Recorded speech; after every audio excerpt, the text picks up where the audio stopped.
Hello. Where's the camera? Hello, hello, hello. Hey, everyone. Hey, welcome, welcome, welcome, welcome, welcome, welcome, welcome, welcome, welcome. It is Sunday. I hope you can all see and hear me okay.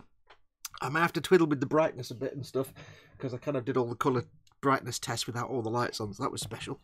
Welcome, welcome. It is Sunday. It is Warhammer Sunday. It is time for me to do some work on my Warhammer army and hang out with you guys. For those that you don't know, I'm working on my own Warhammer army. It's an Imperial army themed after the Principality of Xeon from Mobile Suit Gundam, and it's called the Unending Forces of the Holy Contrivance. Yes, that's the name of my army, and it's completely random. I just build things that look cool, and slowly I'm building up, amassing some troops. So I tend to do that just at the weekends, and what I decided a long time ago was, why don't I just hang out on a Sunday with you guys for 3 hours of an afternoon, because I'm going to be here doing this anyway. So I thought I may as well give you something to watch and hang out to. So welcome one and all. Hello, hello, hello. As always, I've completely forgotten my patter now because I've not done this for a week. Wasn't here last week because it was Mama Fox's birthday last week. So yeah, I kind of get a day off for that. So there you go. What's my normal opening spiel? I've forgotten it all now. I've totally forgotten it. Yes, welcome. If you've not seen one of these before, I've forgotten what I'm supposed to say next, so I'll just move quickly on. Don't forget, as always, if you are watching this, please do come and join in the live chat. I absolutely depend on you. Pardon? Gross Model says, can't see you, but the phone was in my pocket. I don't know. Where's Paul to ban people when you need him? What was I talking about? Yes, so I've absolutely just forgotten what I was just talking about. Yes, anyway, yes. Wow, hang on, coffee's needed. Enormous coffee is here. Wow, that's the worst opening I've ever done for one of these shows. Wow, it's just gone horribly wrong. It's all gone wrong. Right, anyway, yes, if you're watching this, I do have all of you in the live chat. You can see the chat here, but that's not the chat where you do the typey-typey. I'll move this out of the way. That's not your chat where they do the typey-typey and join in. That's just chat for people to look at that can't see the chat, who are watching this not live. If you want to join in, I will be doing sticker giveaways later on. Ooh, sticker giveaways. So you need to be in the live chat for that. Plus, you guys are awesome in the live chat. You give me stuff to talk about, because otherwise I'd just be sat here painting something for 3 hours, and that'd be really boring. Because let's be honest, you don't come here for the painting, do you? You come here for the chat and the nonsense and the free stickers. So do come and join in. If you can't access the chat, if you're watching this somewhere like on a tablet or something and you can't see the chat where you can do the typey-typey, just click the little YouTube link that's down here on the bottom right hand corner of the viewer somewhere, the little YouTube icon in the player. Move him out of the way, and that will take you to the YouTube page where you can actually join in the live chat on most devices. If you're on a tablet or a smartphone, you may be getting the mobile version of the website, in which case you might have to request the desktop site in the menu drop down to make sure you can get the live chat. But do come and join in. Like I say, it's good fun. We'll do lots of stuff, sticker giveaways and all that goodness. Blanco says Dementia 100. Yes, pretty much. I'm working my way towards it. It is the worst time to go, says George Gabriel. Yeah, I know. So yes, welcome. As always, I will depend on you guys for things to talk about. If you want to win a sticker for sure and absolutely guaranteed, do feel free to send me an email. I've made the address yellow so you can't miss it now. Foxx@modelmakingguru.com. If you want to send me a question and answer later on for the sticker giveaways, if I use your question and your answer, I'll send you a sticker. So there you go. So if you want to suggest a question and answer for me, send it in to that address. Include your name and address so I know where to send the sticker. If I don't get a name and address, I won't send you a sticker. As always, we are still carrying on with the Aviad Madar's Stream Boss battle. It's basically Aviad is the current Stream Boss. He beat me from the original Stream Boss chair. As always, it's up to you guys. If you want to potentially win 200 to 300 quid's worth of Warhammer stuff, you can do. All you need to do is be the person that knocks Aviad from the throne and gets his health down to 0. Currently he's on, what's he on, 5967, 50,000, just over 50,000, 51,000 HP. Whoever gets his health to 0 becomes a new Stream Boss and wins many £100 worth of Games Workshop stuff of their choice. How do you do it? Dead simple. If you're not already a subscriber to this channel, just subscribe and like and hit the notification bell. That will take a small amount of Aviad's health off. If you want to do a tip, you can do. You can put a tip through to the tip jar, which is here, streamlabs.com/modelmakingguru. Or if you're in the live chat, I don't know if you can see it on here, but in the live chat, there is a little dollar symbol at the bottom of the chat window. You can click on that. It's there. click on that and do a super chat. And again, that will, first of all, it will obviously take a little bit of Aviad's health off, but it will also put your comment or your whatever statement you make in a big coloured box, and that gives me a chance to see it, because the chat is here, but I might miss it when I'm doing stuff later on. So yeah, make sure to do that. So tips and super chats, and if you're not a subscriber, subscribe. And the more you put through as a tip or a super chat, the more of his health you take off. And whoever gets him to 0 can win. All the money that's raised through the tips and the super chats goes into a big fat pot, and whoever gets him to 0 wins that big fat pot, and then you can order the Games Workshop or the Forgeable stuff of your choice. I posted a thing up in the Boom Hut the other day with what was at the time the current total, and the current total of the pot was around about 200 and something pound. So there you go. So take from that what you will. So yes, so get your tips and things coming through. Also, if you do want to ask a question and you're in the chat, make sure to do it either as a super chat. So hello, what was that? That was Nim says, tippy tip, just don't get tipsy. I'll show myself out now. Smiley. Thank you, Nim. Very, very kind of you. Very, very kind. In fact, extremely kind. Lovely. Thank you very much. A little bit of Aviad's health. Now, oh, there you see Aviad now. He's just in the red. He's just got the red L bar. So he's halfway. He's just over halfway now. So there you go. Yes, if you want to ask me a question or get my attention in chat, first and foremost, if you want to, just put it in big fat capital letters, because I've got my iPad here. Put it in big fat capital letters so I have the chance to see it. But if you really want me to see it, like I said, you can do a super chat, and that puts a coloured box, and you get a little notification, audio notification as well, so I can't possibly miss it. So there you go. Let's have a quick look at who we've got in the chat. Everybody was here. Pascal was probably here about yesterday, before I even set. Pascal was probably here before I even set the stream up. Pascal was here last week. Pascal and Nim Cinderin are both in. Nim we know, because Nim just put a payment through. Thank you very much, Pascal. Welcome.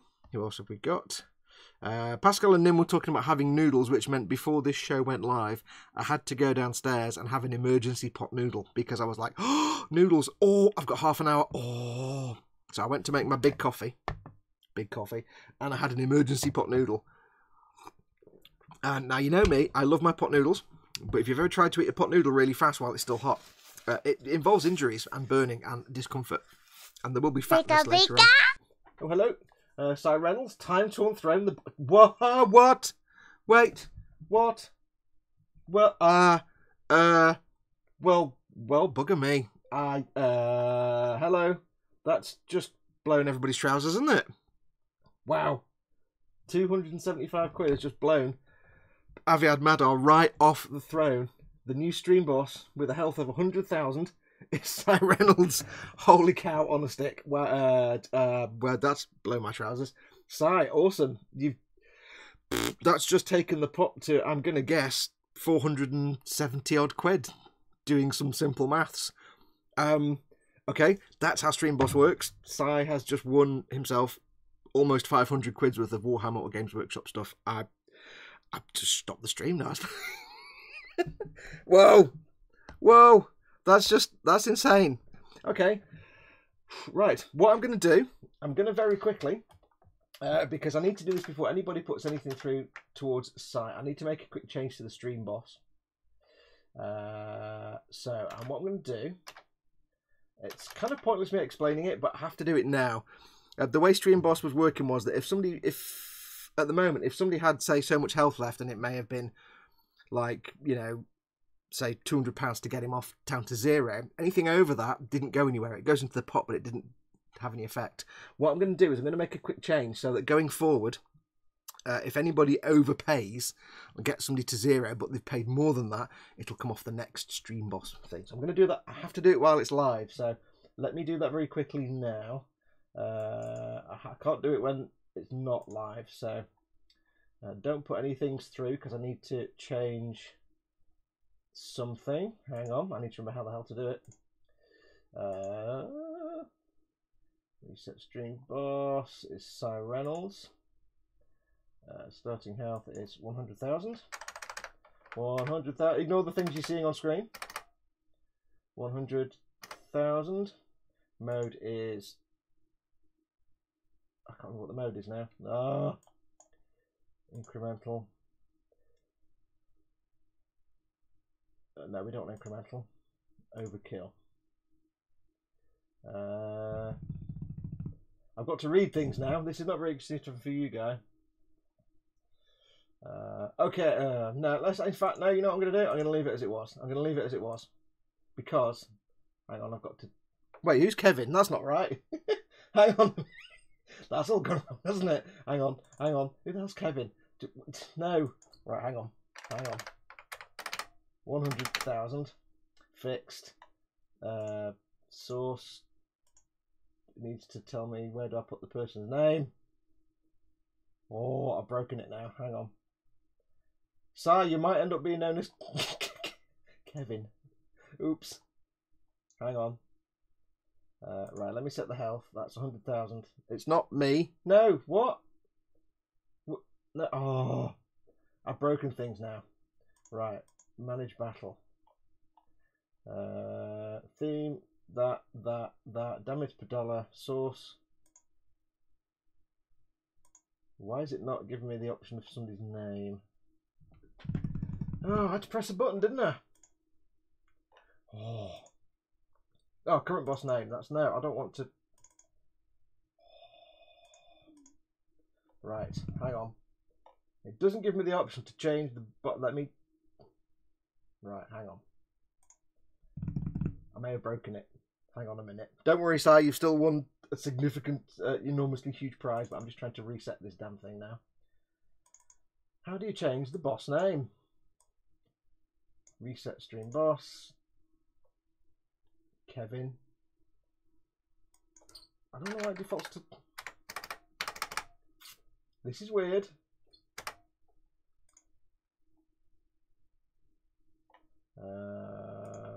Okay, well, I'm going to have to... Oh, no! Oh, frustration! Hang on a minute, guys. It's apologies in chat. I don't know. It's kind of broken. I might need to contact Streamlabs because it seems to want give me the option of changing someone's name.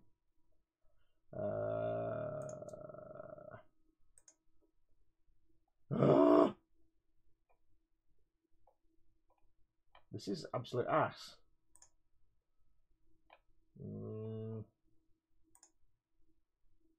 Reset stream boss.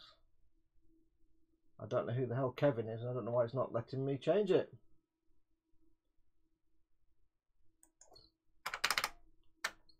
Okay. That's complete nonsense. Manage battle. Oh, for the Lord. Oh, good God. Right, tell me what I'm going to do.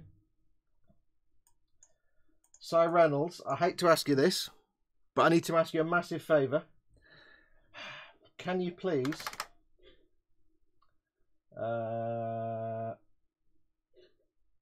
I'll set the stream health to just something random, small. I don't know, 50 or something. Can you please... That's not right, hang on. Oh, wow, this has all gone completely to pot.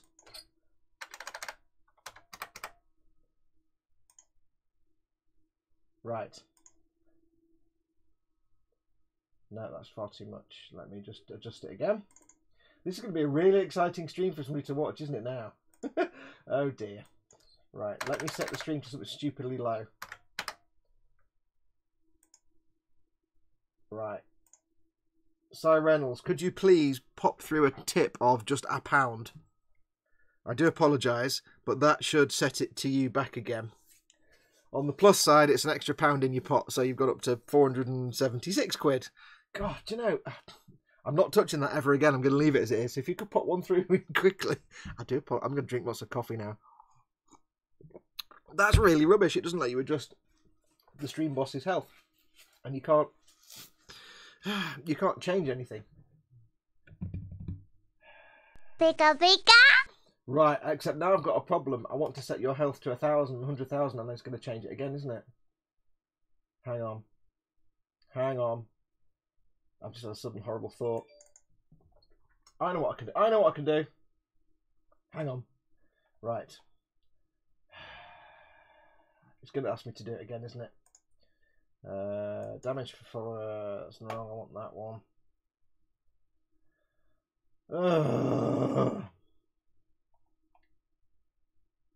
Right, hang on.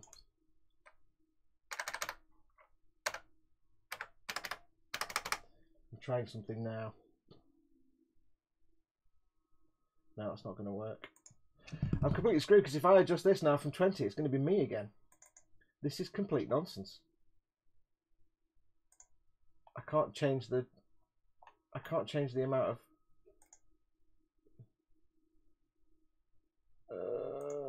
it's going to do it again, isn't it? If I change that to that, it's going to do.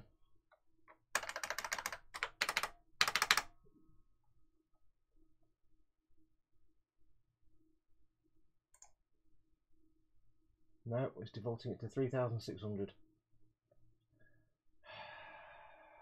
Okay, well, what we're going to have to do, I do apologise, Simon. I can't. Unfortunately, Morgan says start over. I can't. They give me limited controls. What I'm going to have to do is that seems to default to Kevin at 3,600 HP. Now it doesn't really matter too much, I suppose, because Simon still won his big, massive balance of goodies. So Simon, what you need to do is send me an email.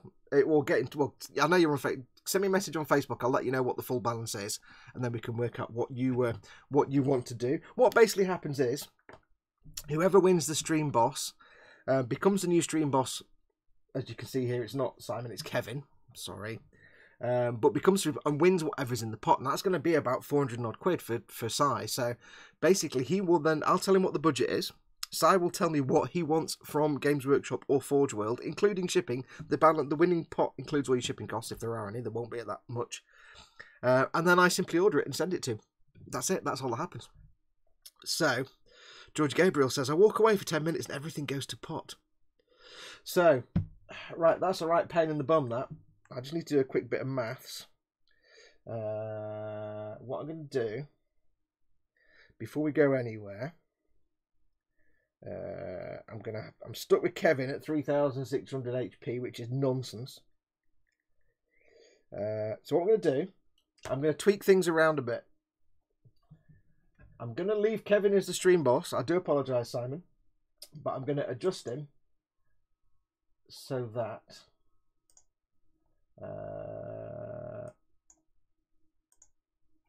I've got to do some quick maths. Hang on.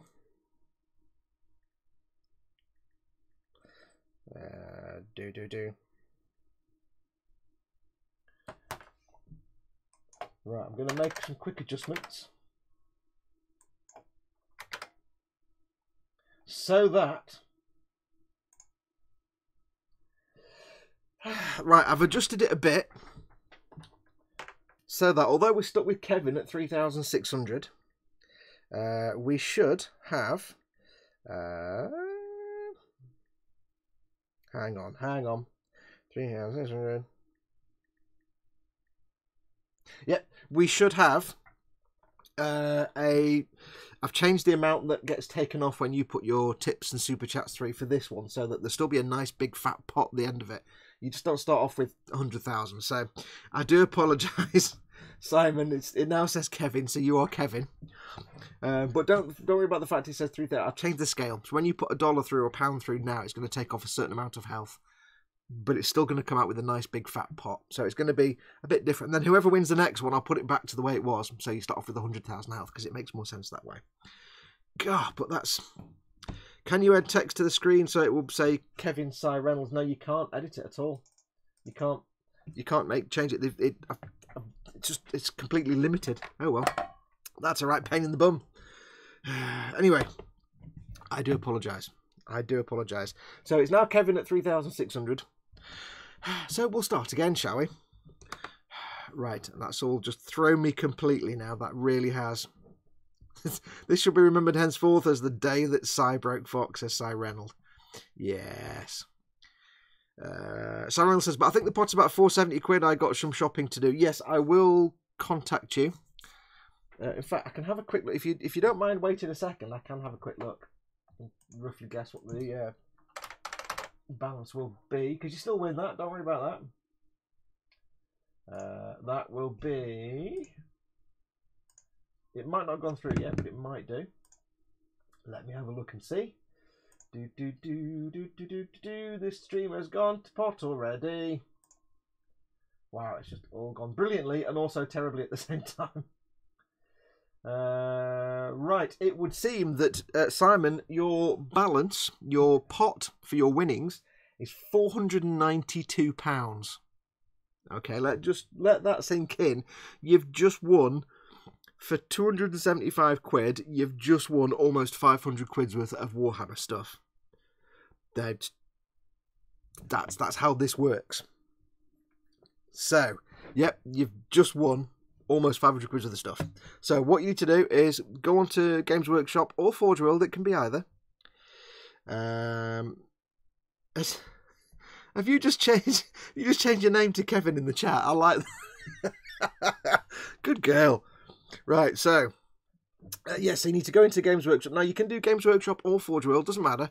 Keep in mind though, if you're going to split it between them, they do offer free shopping. Free shopping? No, well, obviously it's free shopping for you. They offer free shipping over a certain amount, so keep that in mind. I think it's like Forge World is 140 quid or something. People are sending me texts. It's all gone weird. So yes, all you need to do, go and have a look and basically just send me a big fat list of what you want to order. I will place the order for you, so I'll need your name and address as well. I'll place the order for you, and that's all you need to do. Tell me what you want and I'll order it all, basically. It's entirely possible. Obviously, if there's any discrepancies, like if it's gone a bit over or something like that, or if it's gone a bit under, whatever, just let me know. I mean, I'll let you know if it's like, if you've ordered a bit too much or there's going to be a shipping charge or whatever, I'll let you know. So we'll figure it out. So just let me know anyway. According to Google, you can change the username using custom HTML. Yeah, that's not going to happen. Not in my brain. So there you go. Yes, almost 500 quid's worth of free stuff, basically. Wow, that's interesting. So let me know at your leisure, and we will get it all sent out to you. So there you go, folks. That's how Stream Boss Battle works. As I say, Kevin Cyrans now has 3,600 health. Although that sounds a lot less, it's going to work out about the same. Because I've reduced the amount of health that comes off when you put your tips and stuff through. So, let's see who can win next. You're going to win, it's probably going to be about 350, 400 quid's worth of stuff this time coming up, because I always adjust the amount. So the amount's never going to be the same when you win. I'm always going to vary how much the total balance at the end will be, just to keep things interesting, because you never know. So, yes, keep it going. Let's crack on anyway. Oh, God, that's thrown me completely. I'm going to more coffee, I think. So, congratulations to Si. Well done, my friend. Aviad, you're not the stream boss anymore. Now, Si, remember, I was going to say that you can put health back by doing tips, but you can't do that because you're not that person. So, yeah. So, it's open to everybody now, including Si Reynolds. He can win again if he wants to. Anyway, George Gabriel says, I can write the HTML for you, Fox. Nah, I'm not going to fiddle with it, mate. I'm just going to leave it. I'll just leave it. I could probably locate the code, but for now I am Kevin. No, it does seem a bit limited. Once you set it going, you can't really tweak it at all without resetting everything. That's why I never touched with Aviads. I never touched it too much because it just broke. I didn't want it to break. So yeah. Anyway, let's just crack on. Let's move on from that. So yeah, Stream Boss Battle is still going. So get your tips and super chats and stuff coming through, guys and girls. And see who next can win. And don't forget, Simon, by the way, when you do get your stuff, you have to post it up in the Boom Hut or on YouTube or wherever you want to do it. People want to know what you've got for your swag. So, yeah, get it on. Get it on. Right, what are we doing today then? I'll go through the chat, and I was about to say who we've got in. We've got Si Reynolds. Let's have a look. Who else have we got in? We have Ghost Lyle was in. Pineapple says Ghost. Welcome, Ghost Lyle. Lots of pineapples going on screen. We had who else has come in? George Gabriel, obviously. He said heard me speak to George. Welcome, George. Night King is in. Hey, welcome, Night King. Candy Graham from Mongo is in. Welcome, Candy Graham. Chris at Gross Models, of course, and Adam Clark are in. We have Quano Man. Fellow Northern lad. Quano Man, welcome, dude. Snowman HFC, afternoon all. Welcome, Snowman. Blanco, g'day, bro. Cheers, Rob, mate. Who else do we have? We have Wayne Haywood. Hi, all. Welcome, Wayne. Dad is in. Hey, Dad. We have Morgan Reynolds. Obviously, I spoke to Morgan a little earlier. I mentioned him. Scott Sutherland from Orkney is in. Welcome, Scott. Christopher C. Afternoon, folks. Nim Cinderin. Message automatically held for review. Let's just see it anyway. View deleted message. Oh, he says, oh, you bitch. There you go. Don't know why it reviewed that one. I don't know why it held that one for review. It was a fine comment, that, Nim. You don't need to worry about it. I meant to say, by the way, this is my show. This is nothing to do with e-models, just in case there's confusion. I don't mind bad language in the chat, because that doesn't affect my monetization. I can't use bad language because I want to get paid, but you can use rude words and grown-up words in chat if you want. It's absolutely fine. We have... What else have we got in? We have... Where did Guru come from, says Morgan Reynolds. It's broken. You broke Fox, Cy Reynolds, says Nim. If you're going to break Fox, do it at the start, says it's totally thrown me. The whole thing has just totally thrown me now. We're already 27 minutes into the stream and I've done bugger all because it's all gone weirdly wrong. Okay. So it's all gone very weirdly wrong. I don't know. Walter Wilmoth, just keep the tips and start over, says Walter. Welcome, Walter. Clear my throat, excuse me. Let's have a look. Osric 9000, hello all, and congrats to Kevin. He says Kevin in air quotes. It's actually Cy Reynolds. You're going to have to see why I renamed. Yes, Osric, you just missed the biggest clusterflock of ever, because I tried to change something and I broke everything, basically. Yeah, so, yeah, that was fun. That was awesome, though. It was awesome, and also, see, this is how you know, I'm not some poncy, pretentious type that makes to get everything right all the time. I just wing this show. This whole show is just 3 hours of me winging it, and sometimes things go wrong. And it's great fun, because we'll look back on this, and I'll be like, good God, did I really have hair that long? And did I really have a beard like that? Anyway, let's do some work. So, what are we doing today? What am I doing today? Well, I have some scissors. I have 2 pairs of tweezers. I have steppity. I have an brush. And I have a small tin. What am I doing? Well, it's kind of really easy to guess what I'm doing. Decal times, and you can't see them because they're overexposed. Decal times, yes, we're going to be doing decals today. The Print Guru made it home in time. Excellent, says Print Guru.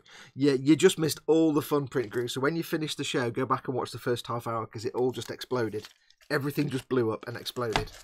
And if you're wondering who Kevin is Cy Reynolds, but you'll have to watch the first half hour again. Yeah. So anyway, today we're going to be doing the decals. Now, if you remember, I've got pretty much most of the bodywork painted. We've not done any weathering yet. I know I've done all the pre-shading on the green, but that's just pre-shading to give it some... I did it on the red as well, to give it some sort of texture, make it not just flat green. We've got some stripy and some red accent colours. I have base coated and shaded the gold, but that's just the initial base coat. We've done the missile, the hunter killer, and I've got some lead belcher and shade on here. But this is basically unweathered for the most part. I've not painted the dude yet because he's going to be the absolute last thing I do. So what I want to do before we do any chipping or weathering or anything like that is I want to get the decals on there. And as you know, as I said at the start, this is my Principality of Xeon themed Warhammer Imperial Army. So I have a mixture of all the Warhammer decals in the world and many, many Xeon decals as well. I'll move him out of the way so you can see, and I'll put that there. So we have a goodly collection.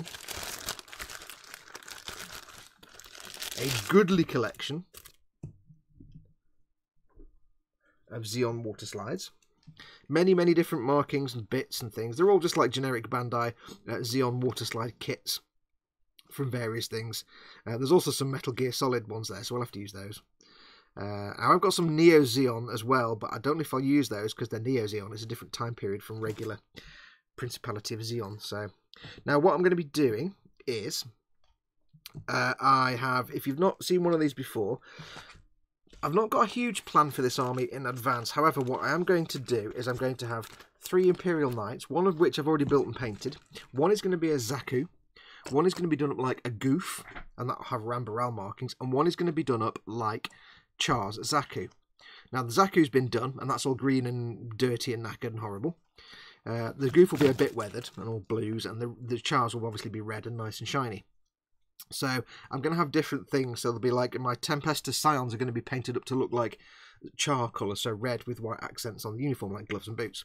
The Imperial Guard, I'm going for a colour scheme and marking scheme that kind of sort of tips its hat to the normal Xeon vehicles in the this is Warhammer then, in the Mobile Suit Gundam universe. If you look at some of the UCS hardgraph kits, the Bandai hardgraph kits, the glue together kits, some of the Xeon stuff, they're kind of greens, a lot of them. The Federation stuff tends to be like German grey colours. I was going to do these greys, but that's more Federation. So I'm going for the sort of the Xeon green colour for some of their land-based vehicles, and some of their air vehicles are green shades. So that's what I'm going for, green shades. So I'm going to just stick to some generic markings. I'm going to have some Imperial markings, because I've got some Warhammer decals as well. But we're going to mix and match. So what I'm going to do, I'm going to get myself a little bit of water. Colin at Festa67 Workshop is in. Hey Colin, you just missed the worst half hour opening, the best and worst half hour opening of a live stream ever. Let's have a look. I have a curious question, says the Print Guru. Have you ever used this strange Japanese material called Oyumaru? I just ordered some from the eBay. It looks really handy for casting things at home. Well, maru means sea, doesn't it? So Oyu water, Oyu sea? Don't know, never heard of it. Sounds interesting. Do let us know how you go on. So if you give me 1 second, I'm going to get some waters for my little tin. I shall be back in a moment.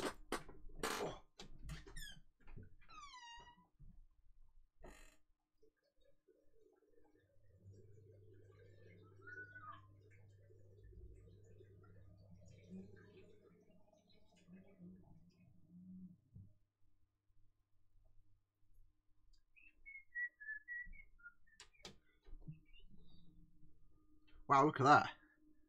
How cloudy is that water? That's just warm water. Let me go on some more. Wow, that's cloudy as anything, that. Woo!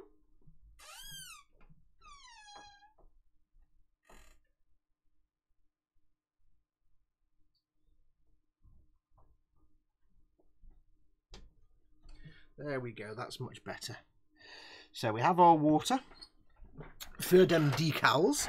I also have some Microset and Microsol handy and ready. Sounds like Fox is having a wee. That's me running the tap in the bathroom. Now, I haven't varnished this. This is going to be straight onto the paint. I'm going to be putting these decals onto the paint. They're a mixture of Bandai decals, which are kick-ass, and Warhammer decals, which are kick-ass. Both of which are very forgiving decals. So I'm not going to have any problems applying water slides to this without varnish on it. I haven't had yet any bad results with either Bandai or Games Workshop decals directly onto paint. I will, of course, need to varnish over them and protect them once I've finished doing them. Put that over there. Let's have a look. Print Guru says it's a thermoplastic, apparently mouldable in hot water. Vasily says it's blue stuff, Japanese version, but cheaper. Cool. I've seen various things. Now, we have here a lot of Warhammer decals. Let me change the brightness, because they are actually a bit overblown, those, aren't they? Hang on. Let me see if I can tweak that a bit. That's a bit better. How's that looking? It's a bit dark now, but at least you can see the decal sheets. I'll move this water out of the way to save sadness if I spill it. Have we got any? Got lots of Cadian decals that you can't see there. Lots of Cadian markings. That wouldn't really be relevant. I'm looking to see if we've got any white Aquila symbols. Some Imperial Knigget sheets, and there are no Aquilas on there. There's black Aquilas, but I need white Aquilas. Do we have any white Aquilae? Imperial Guard tank transfers, well, they'll come in handy, so we'll put them to one side. I do find it so endearing that Games Workshop still call them transfers. It's so cute and adorable. No, so I don't have any. Don't have any little Aquilas. That's a pain. In white. What have we got here? Lots of things. Got Aquilas in black. I have more tank. I've got lots of tank transfers. Many tank transfers. Okay, so that's a bit of a blast. Bit of a blow on the Aquila. I haven't got an Aquila. There. So what we shall do is we shall make up some other stuff. I've had a shopping list from Kevin. Hey Kevin. He changed his name on the Google Mails. Right, we'll sort that out later. I shall be in touch with you after the show. Right, let's get some tank transfers going on. We've got those. We can wing it with those. We don't have any Aquillas, which is a shame. In white. It's not the end of the world, it just kind of would have been nice. But not to worry, not to worry. What I also need, I think that's all I really need for the Games Workshop ones. There's a couple of tank ones on there that I can cobble together. I think the rest I can get from the Gunpla ones.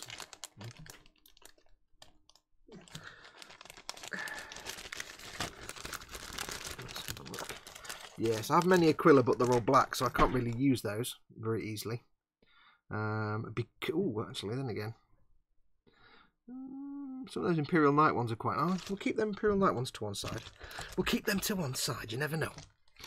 Nim Cinderin says, oh, by the way, Model Making Guru, the Falcon is all oiled. Just beware of the tiny plastic tubes when you put it together. They tend to be fragile. The Falcon is all oiled. What do you mean by oiled? Oh, you mean oil paint? I've got you. I don't know what you meant then. Yes, I was expecting the tiny tubes to be a bit of a challenge. I was used to the tiny... He's talking about the little bits of tube on the Millennium Falcon. There's billions of them and they're easily snapped. They were the same on the Fine Mods one. You have to be really careful. I got very good at sanding delicate tubes. Kevin says it's a long-ass list. Kevin, would you like me to read out the list that you've sent me? Do I have your permission to read out the list of what you want? Or do you want it to be a surprise? Are you going to put a post up in the boom hut or something? Or have you just actually said... I can read the list out if you want, I don't mind. Right, so... What else is chat doing? Oh, he says sure, okay. Right, let me read to you. Now, this is obviously... I need to go through and tot it all up and make sure it's within the budget. It is a significant budget. Let's have a look. He says... looking for email. Email is here somewhere. Try not to get my phone on camera. Right, which email did you send it to? Sent it to that one. Okay. Right, we have apparently we have, he says, right, shopping list. 2 times Iron Jaw Brutes. 1 times easy to build Iron Jaws, Iron Skulls Boys. 1 times Gore Grunters. 1 times Gordak Fist of Gork. 2 times Shadow Spear Boxed Game. That's 2 Shadow Spear Boxed Game. This is how much size 1. And this is potentially... The amount you're going to win in the budget, in the pot, by the way, is going to vary over time. Sometimes it'll be 250 quid, sometimes it'll be 500 quid, sometimes it'll be 3. It depends on what I've set the amounts at, but it's going to vary. But, you know, this is the kind of stuff you can win. He's ordered the Sons of the Emperor hardback book. He's ordered the Great Unclean one. And that should come to a total of that much. Yep, okay. You should be alright there for shipping, so I'm not sure. You should be alright with that, Sam. But I'll let you know anyway. I'll top them all up and we'll get it in the basket. We'll slap it in the basket. So yeah, that's the kind of stuff if you play the game. So 2 Iron Jaw Brutes, 1 easy to build Iron Jaws, Iron Skull Boys, 1 Gore Grunters, 1 Gordak, 2 Shadow Spear boxed together. That's 2 full box games. Jesus. I want all that stuff. So yeah, that is a good goddamn list, that is. So remember, folks, you've got to be in it to win it. If you want to get Kevin off the throne, as he appears at the moment, you need to get your super chats and your tips going through. And don't assume, by the way, if you're trying to be clever and doing quick maths calculations based on what Simon paid and how much was left on Aviad's health, I've changed it. Because with Kevin starting at 3,600, I've had to vastly change it so that we still get a good pot at the end. I think the pot's going to be around about 300 to 350 quid this time. Anyway. Is it bad that I spend up most of it on paints and brushes, says Nim, with maybe a few kits? Nope, that's absolutely fine. Right, we have here some Zaku decals. These are generic multi-use Zaku details. They are actually labelled as specific mobile suits. Gabby Hazard Zaku 2, Robert Gilliam Zaku 2, Anna Velgato's Zaku 2. Messiah Nakagawa Zaku 2. There's also decals for Brennis Ox's Zaku 2 and Uma Lightning Zaku 2 and Eric Manfield Zaku 2. But we're going to ignore all that and just make some shizzle up. So we have some third-party Zaku decals. We've got lots and lots of Xeon symbols, which is fantastic. We have lots of... These are wild. Numbers and letters, which is cool. I can use those. We also have some generic... I just basically wanted decal sheets with lots and lots of Xeon symbols on. Some of which are small enough. Here you go, right? Some of which these are small enough to put on the pauldrons of Space Marines. So I have a load of Space Marines painted like Zaku's with Zaku symbology on them. Thy Creator, hi guys, long time no see, hope all is well, Fox. I'm fine, thank you, Thy Creator. You've just missed Cy Reynolds becoming the new stream boss and winning just shy of 500 quid worth of stuff, and also me breaking the entire internet in the process. But I'm fine, thank you very much.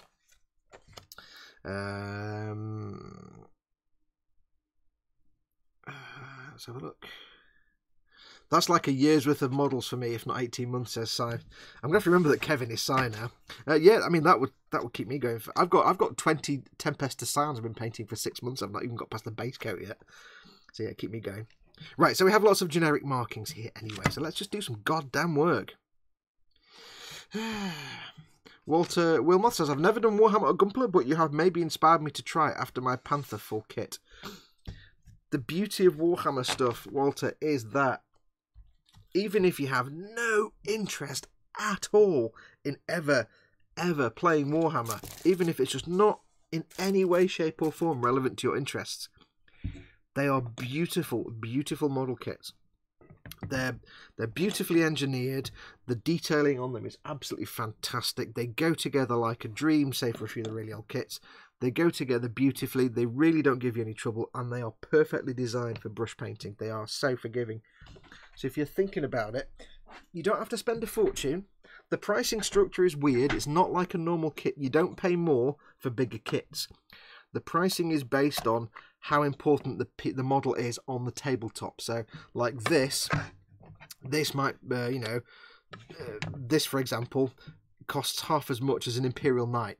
But an Imperial Knight, you're only going to have 2 or 3 of those in your army at most, so they cost twice as much. But the Imperial Knight is not really massively more complex than this kit, but it's kind of weird.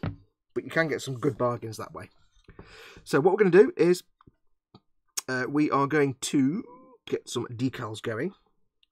I think first of all, we shall see what we've got here.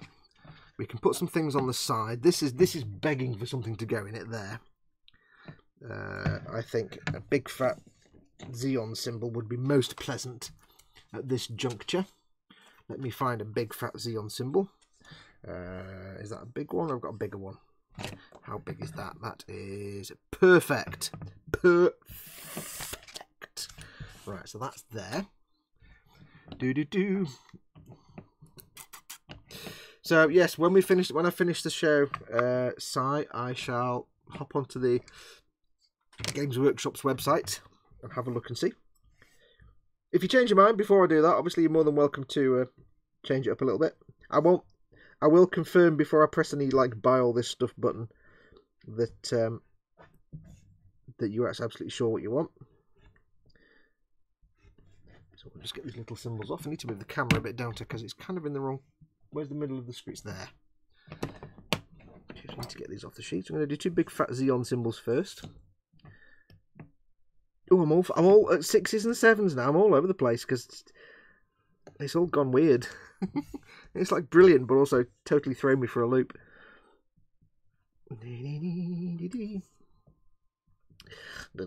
Yeah, so I'm just going to put these straight onto the paint. I'm not going to worry about gloss coating and stuff. There we go. That's that one.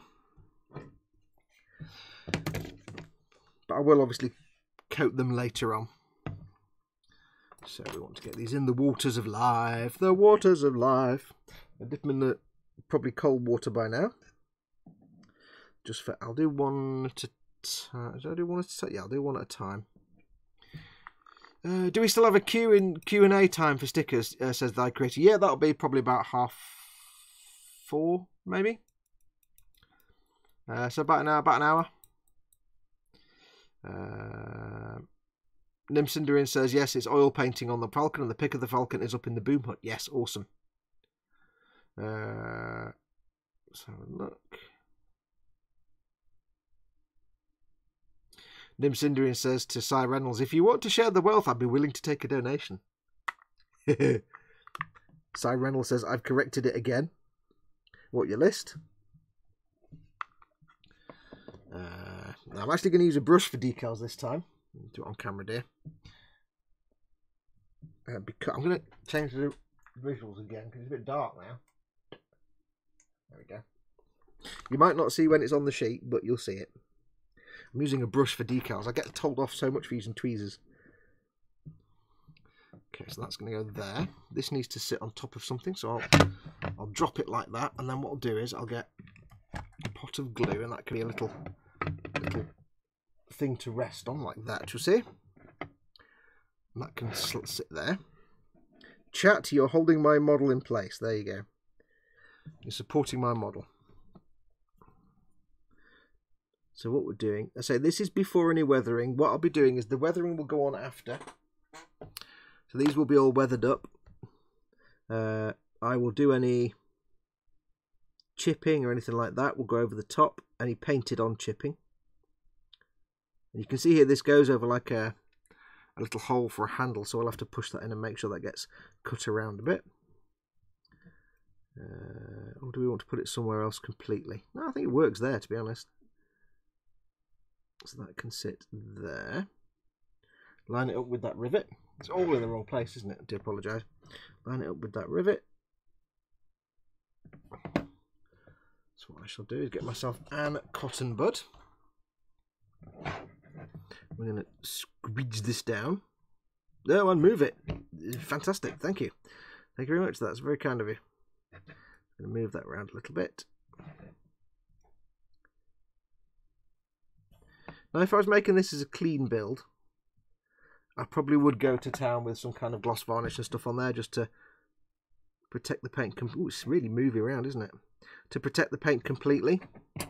But because I'm going to be weathering this and it's going to look dirty and battered, I'm not too fussed if you get, for example, you can often get, if you don't varnish the model first, you can often get things like a bit of a halo around a decal, something like that. Wow, I just go anywhere near this and it moves. Let's anchor one end down. Let's just get that bit done first. But yeah, I am going to be weathering this. It's nicely in the middle. And because I'm going to be weathering this, I'm not too fussed. And if we get any little artifacts or little haloing going on, it doesn't really matter. Still moving. Good God, man. Stop moving.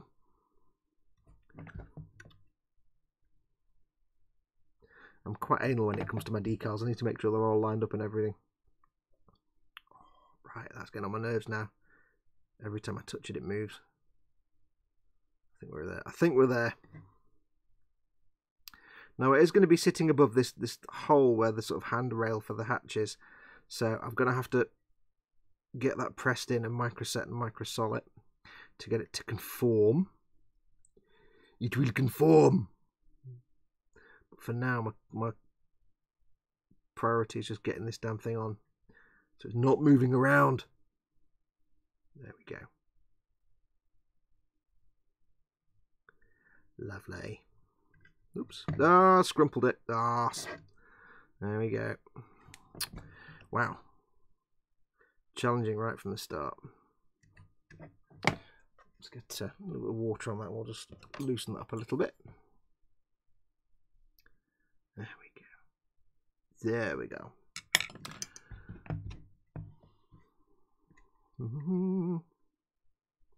Close enough, says Nim. That'll do, pig, that'll do. Right, so what I'm going to do is I'm going to gently push that a little bit. I'm going to get myself the micro set, which is the blue one. You start with the micro set. Sometimes you can put micro set. I'm taking out my dad's device here, and I shouldn't do. Going to get the micro set ready. Put the water over. I've got not enough space here, basically. what you can do is actually apply the decal. Get the decal off the backing paper with microset if you want to. Sometimes that works as well. Because I've not varnished this, I don't want to put the paint at risk from any microset and microsol. And it won't be as long as I don't get too handy with it. As long as I'm careful and I try and keep the solution just around the edge of the decal so it has a chance to zip underneath, but it's not completely covering the whole panel. Some people will just cover the whole panel, but if you do that, it can eat into your paint if you go too heavy with it. So I'm just making sure it's heavy on top of the decal, but it's just going around the edge a little bit, just enough to seep underneath. In here I'm not too fussed, I can slather it in because that's going to be hard to see anyway. So there you go, I can push that in. So now that bit of the decal goes into that little handrail as if it's just been painted straight on. I'm going to adjust it a little bit if I can. Too much water, Mr. Fox? Nah. There we go. Not quite straight. Buh! So what we're going to do is we're going to come back in. We're going to wet it again. And you'll always have this problem whenever you're putting a decal on an uneven surface, or it's got like a recessed bit like this. It's always an issue. You're never going to get away from it. It's always going to make it a challenge. There we go. Where's those other decals? They're a bit swanky, those tweezers. There we go. That's a bit better. I'm quite fussy when it comes to my decals if they're not lined up. Now I've got to be careful because I put the microset on there. If I start pushing down and fiddling around with it, it's just going to ruin the decal. So the trick with microset and microsol is get it on and then leave it alone to do its thing for 5 or 10 minutes. Don't start fussing with it if you can avoid it. So that's on there. That's now nice and straight. Yes. So I'm going to leave that one alone.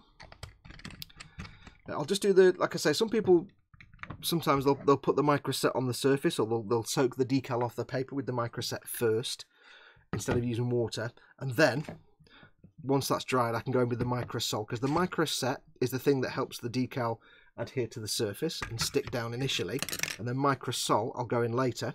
That is to soften the decal, to help it conform to uneven surfaces, and to sort of dissolve the clear film away a little bit, just to thin it out so it has a more painted on look.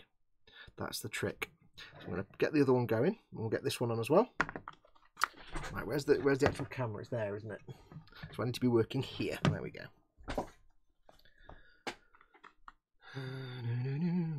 Cynical Manx says, just recently joined the Facebook Boomhut group, friendly bunch, and seemed to like the few half-finished builds I posted. Yeah, good stuff. Your stuff was good, dude. If anybody that doesn't know, by the way, the Model Makers Boomhut is the group I set up on Facebook for anybody to hang out, talk about. And it doesn't have to be model making, any kind of building making. You could be model making, it can be making stuff out of wood or sticks, it can be glass blowing, it can be anything you want. It's a friendly place for people to hang out and show off what they do, and get advice and make new friends.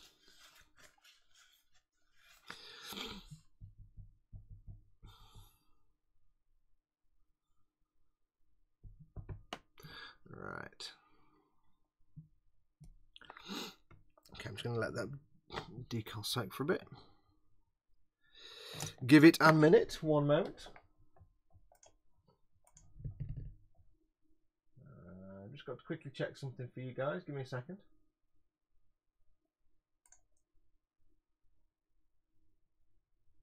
Just while that's loosening.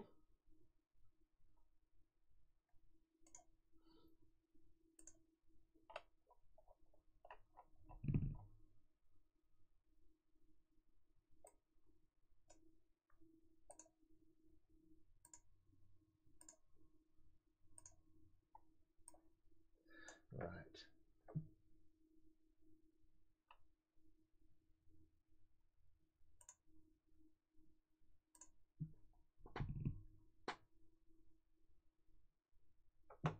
Okay, that should be done.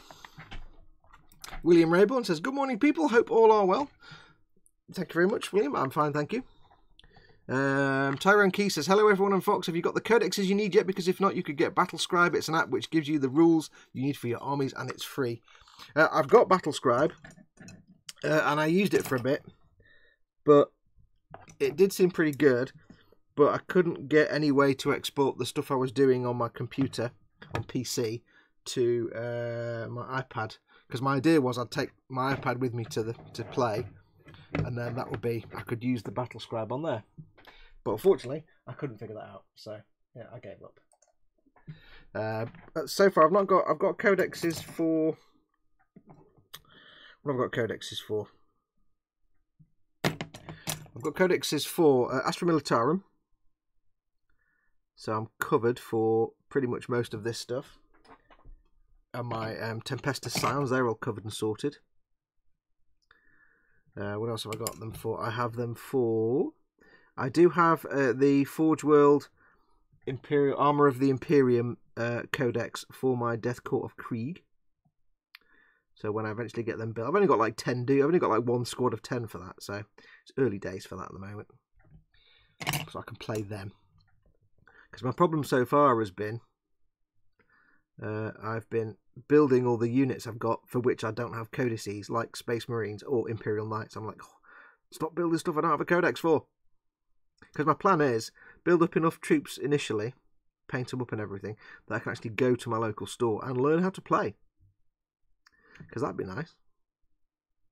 I started this just building the models, but very quickly started to think, you know what, I'd actually like to play the game at some point.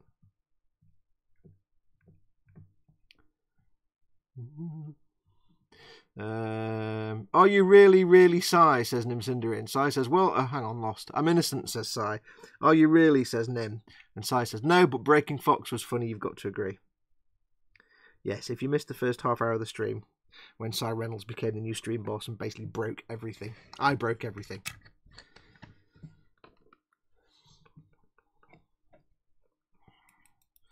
Watching you do this makes me feel better about how anal I am about decals. Yes, I'm super bad about decals. They have to be right. But the real annoying thing is, Holy, the really annoying thing is that no matter how careful I am and finicky I am and like anal I am about decals, there's always one that when you've finished and you've put a varnish over the top and you've sorted everything out, there's always one that's not quite straight and you're like, oh, bugger. But it's too late because you've already like weathered over it or varnished it and you're like, oh, god damn it. There's always one. But I do like to take my time with decals because I like doing decals. It's just relaxing. You can just call me Lee, says Lee. Okay. I have to be careful because obviously I can't be some things I can't say on stream. No offense intended. Where are we? Dad, I'm Lee Gallop. Oh, okay. Now you tell me. God, now you tell me. Hey, Lee. I was like, yeah, I can't really pronounce that name. That's probably not a good thing for me to say out loud. Yeah. Yes, I am pretty bad about the decals. I have to get them right, and I will sit and fiddle and fuss with them for ages. Right now, I know it's not relevant. But there is on this decal sheet a naked lady, a nudie lady, and it says Fairy Heart. And I don't know why, but I'm feeling compelled to put that on the side of this vehicle. It's not relevant at all, but I'm going to do it because why not? I was hoping to get a big white Aquila to put on here, but I haven't got one. I could do a black one, but you wouldn't really. Would you see it? Would you see it? I don't know. I've got a big fat black Aquila, but I don't know how visible that will be. And don't forget, most of it's going to come off anyway because it's going to be covered in weathering. But oh, screw it! Shall I just put it on and see what happens? I could do, couldn't I? I mean, it's just not ideal having a black Aquila over green. Really, let's do some other little ones first. Anyway, we'll get there. We'll figure that out. Lee says that was my plan. Yes, I thought you might be running interference. Let's give him a name he can't say out loud and see what he does. Yeah. Right, so I'm going to put this nudie lady, which has nothing to do with anything at all. I'm going to put it on the tank. Now I know in Warhammer, real Warhammer lore, I'm sure there are no like nudie ladies, painted fairy lady nudie peoples. It's a fairy basically on a heart, on a love heart with fairy heart written on it. I just think it's funny to put that on the side of a badass Warhammer vehicle. Let's just be blatantly honest here. Not sure I'm going to put it, but I'll put it somewhere. Oh, I've not painted the scroll work. Oh, fudge. Anyway, so Jerky Grapes says just do it. Yeah. Anyway, yeah. So anyway, how are you all? Now I've finally recovered from all that nonsense at the first hour. I'm still a bit talking nonsense, but how is everyone? How are you all? Bench and belly time. What's on your bench and what's on your belly? What have you had for your lunch today, or your dinner if you have it, or what are you planning? My plan for dinner this evening. It is Mother's Day today here in the UK. And I said to Mama Fox, what do you want for dinner, Mama Fox? And she said, KFC. So it's KFC. Woo! Nudie fairies sounds vaguely heretical. I fear the Inquisition may come knocking, says the print guru. Yeah, it sounds a bit. But then again, I did make up a load of fluff for why a load of Xeon troops are now fighting on behalf of the Imperium of Man in the Warhammer universe. So I'm thinking maybe they kind of let them get away with some stuff just because they want them to fight on their behalf. Maybe. I don't know. Let's just make it up. So yeah, so I said to Mama Fox, what do you want? She went, KFC. So we are having the KFC. That is our plan for the evening. I just wish KFC did a bucket of legs. I really wish they just did legs. Because legs are fantastic. And yet they don't. If I go in and say, can I get just like a pack of legs? Like 10, they go, oh, I can't do that. I might not have enough. I'm like, how can you not have enough legs? You've got like a whole restaurant full of stuff to cook. Don't give me nonsense. So I wish they just did legs. Are you on camera there? No, not at all. So we'll see if I can fit this nudie lady in here. Probably not very well. But I might do. Oh, it didn't actually fit that bad, to be honest. A little bit of water.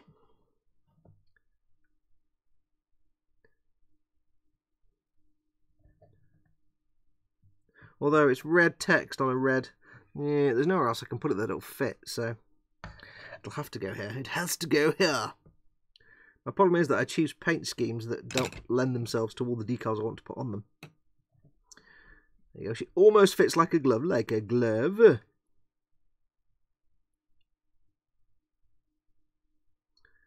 Twiddle around a bit.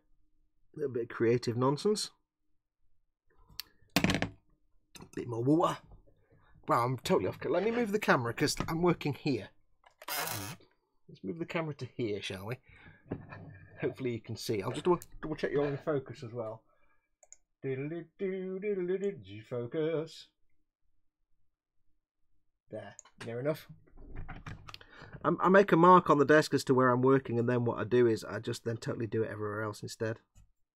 Right, so that's kind of on.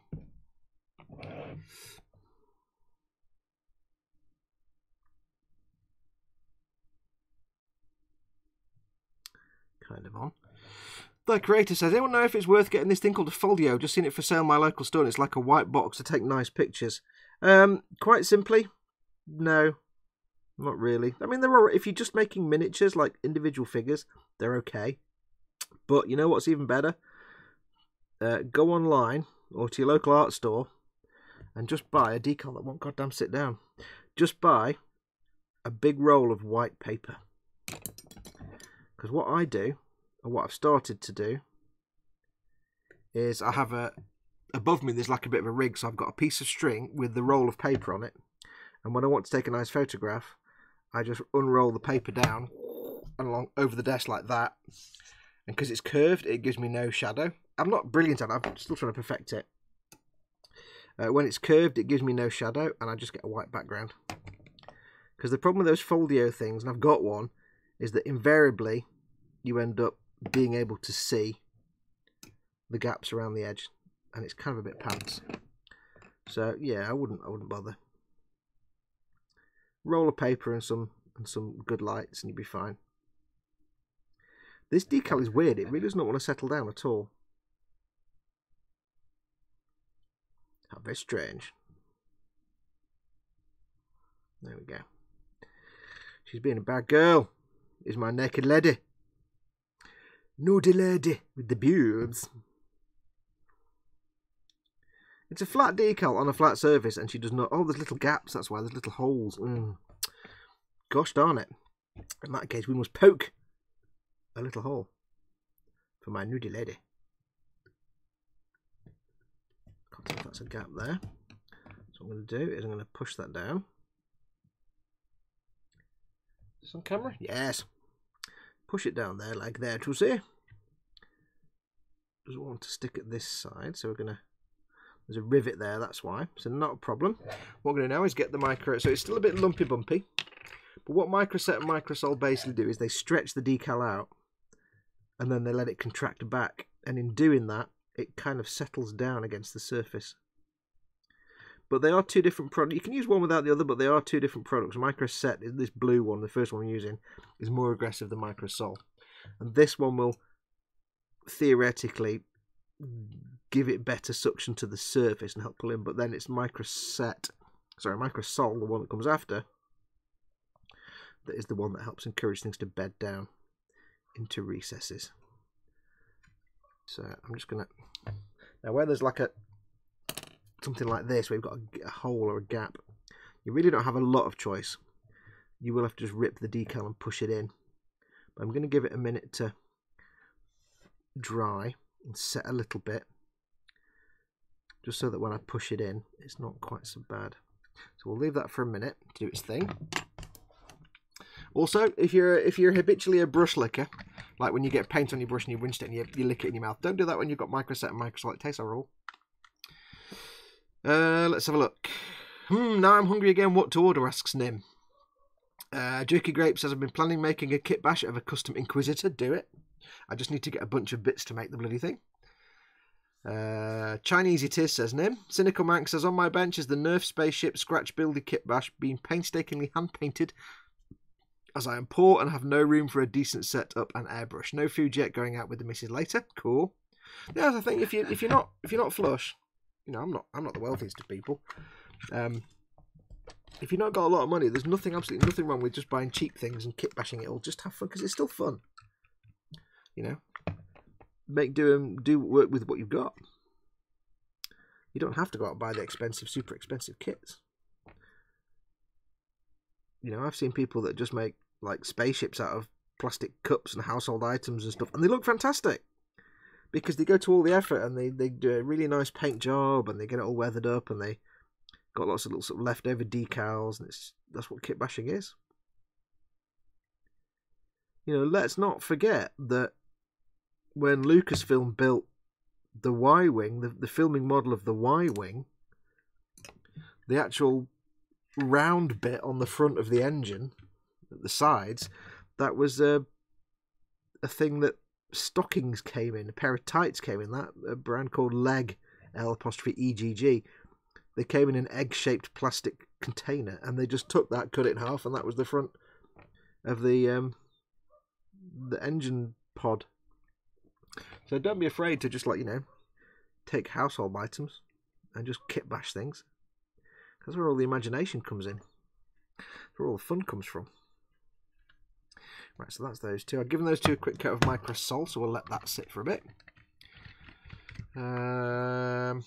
Guys, fried or steamed dumplings, asks Nim. I don't know. I've never had either. Oh, no, I've had steamed. I've never had fried dumplings.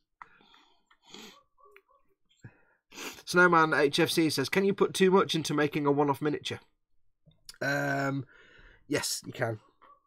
There comes a certain point when I have to have a swig of coffee. There comes a certain point when I have to strangle that dog outside as well because it's barking, the dog that sounds stupid, that I've told you about before. There comes a certain point, I'll say again, when you have to just step away and say, look, enough is enough, I've done what I can, it looks fine, stop stressing about it, just bloody leave it alone. Because there is that point of time when you've just gone stupid and you can spend months and months on one figure. And more often than not, what you tend to do is you spend so long fussing with something that you end up with it looking awesome, and then right at the last minute, you fuss with it one last time, and suddenly you destroy it, you screw it up. It suddenly looks like absolute gash, and it goes from looking fantastic to looking terrible. It's always a risk you'll take. So I would say, yes, you can get too obsessed. So who did a video on that? I can't remember who it was now. Somebody did a video on that on YouTube. It's a very good video of, like, you know, don't strive for perfection, because you'll never achieve it. I mean, you may achieve it, but you won't recognize it when you see it, and you'll just go on forever, and then you'll just be sadness. Okay, I want some little marking decals for this missile.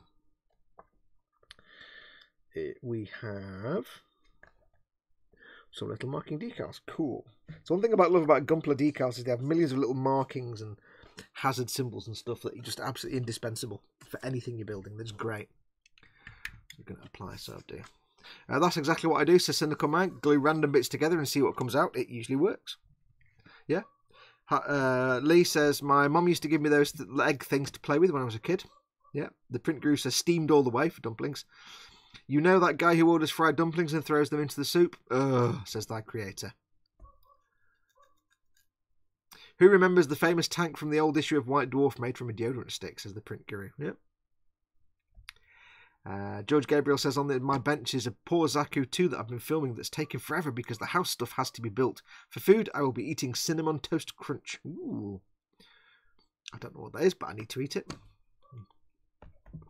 Yeah, there's nothing wrong at all with just making stuff. When I was much younger, many years ago, I decided, for whatever reason, I decided to I had the big fat middle booster rocket thing, for booster fuel tank from a space shuttle. I had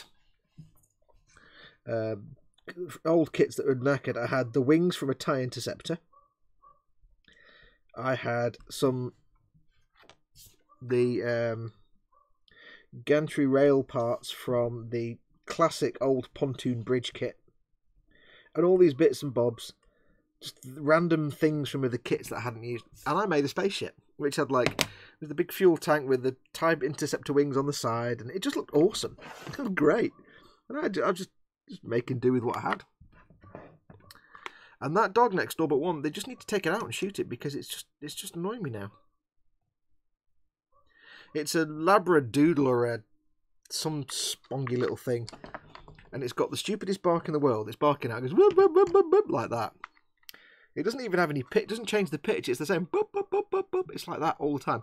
And the neighbours, it's almost like they're deaf. This is my next door neighbours who've now moved away, and their dog's gone because they moved away, but it's next door but one the other side, and it kind of goes out and starts barking, and I've never heard them once tell it to shut up. It just barks and barks and barks, and I just want to go out. I love dogs, but I also want to drop a piano on its goddamn head.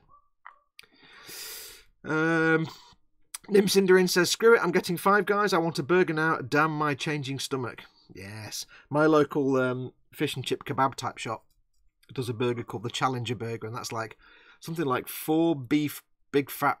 It's like something like a 2 half-pound burgers, a whole egg, a big chicken burger, bacon, onion rings, all kinds of stuff just dumped on this, but it's massive. And it weighs more than, like, most of a pound. It's ridiculous, but it's dead nice as well. Paul Di Tommaso is in. He says, hello people, what's going on? Hey, Paul. You missed Simon Reynolds becoming our new stream boss. Si has just, not only has he just snagged himself almost 500 quid's worth of stuff. Holy cow. Almost 500 quid's worth of goodies. All for himself. He's also managed to break me because I broke the entire thing. So the new stream boss is not actually Kevin. It's Si, but that's just it broke, and it all went a bit wrong. So yeah, so Si's the new stream boss. He's just snagged 500 quid's worth of shizzle, which is absolutely incredible. I'm going to put some little markings on this missile here. We will have that there. A little caution marking on this one, I think. We'll put that down towards the front. I know you can't really see this very well. There's my brush. Move that one there, move that one. So this thing, can they just kill that dog, please, outside? Can you just take it outside and shoot it? That'd be great, thank you. There aren't many times when I'm unhappy about the fact that there's no legal gun ownership in this country. This time is one of them where I'm thinking, I wish I could own a gun, because I'd have a solution to my problem right there. Yeah, I don't endorse that. Joking. Okay, so that's there. Squish that down. Squish! This one can go that way, I think. See, this is my gunpla roots coming out now. My gunpla. When I say gunpla, my gunpla roots, where I'm putting decals on things, little tiny warning markings on everything I can get markings on. Oh Jesus! Please shut that dog up.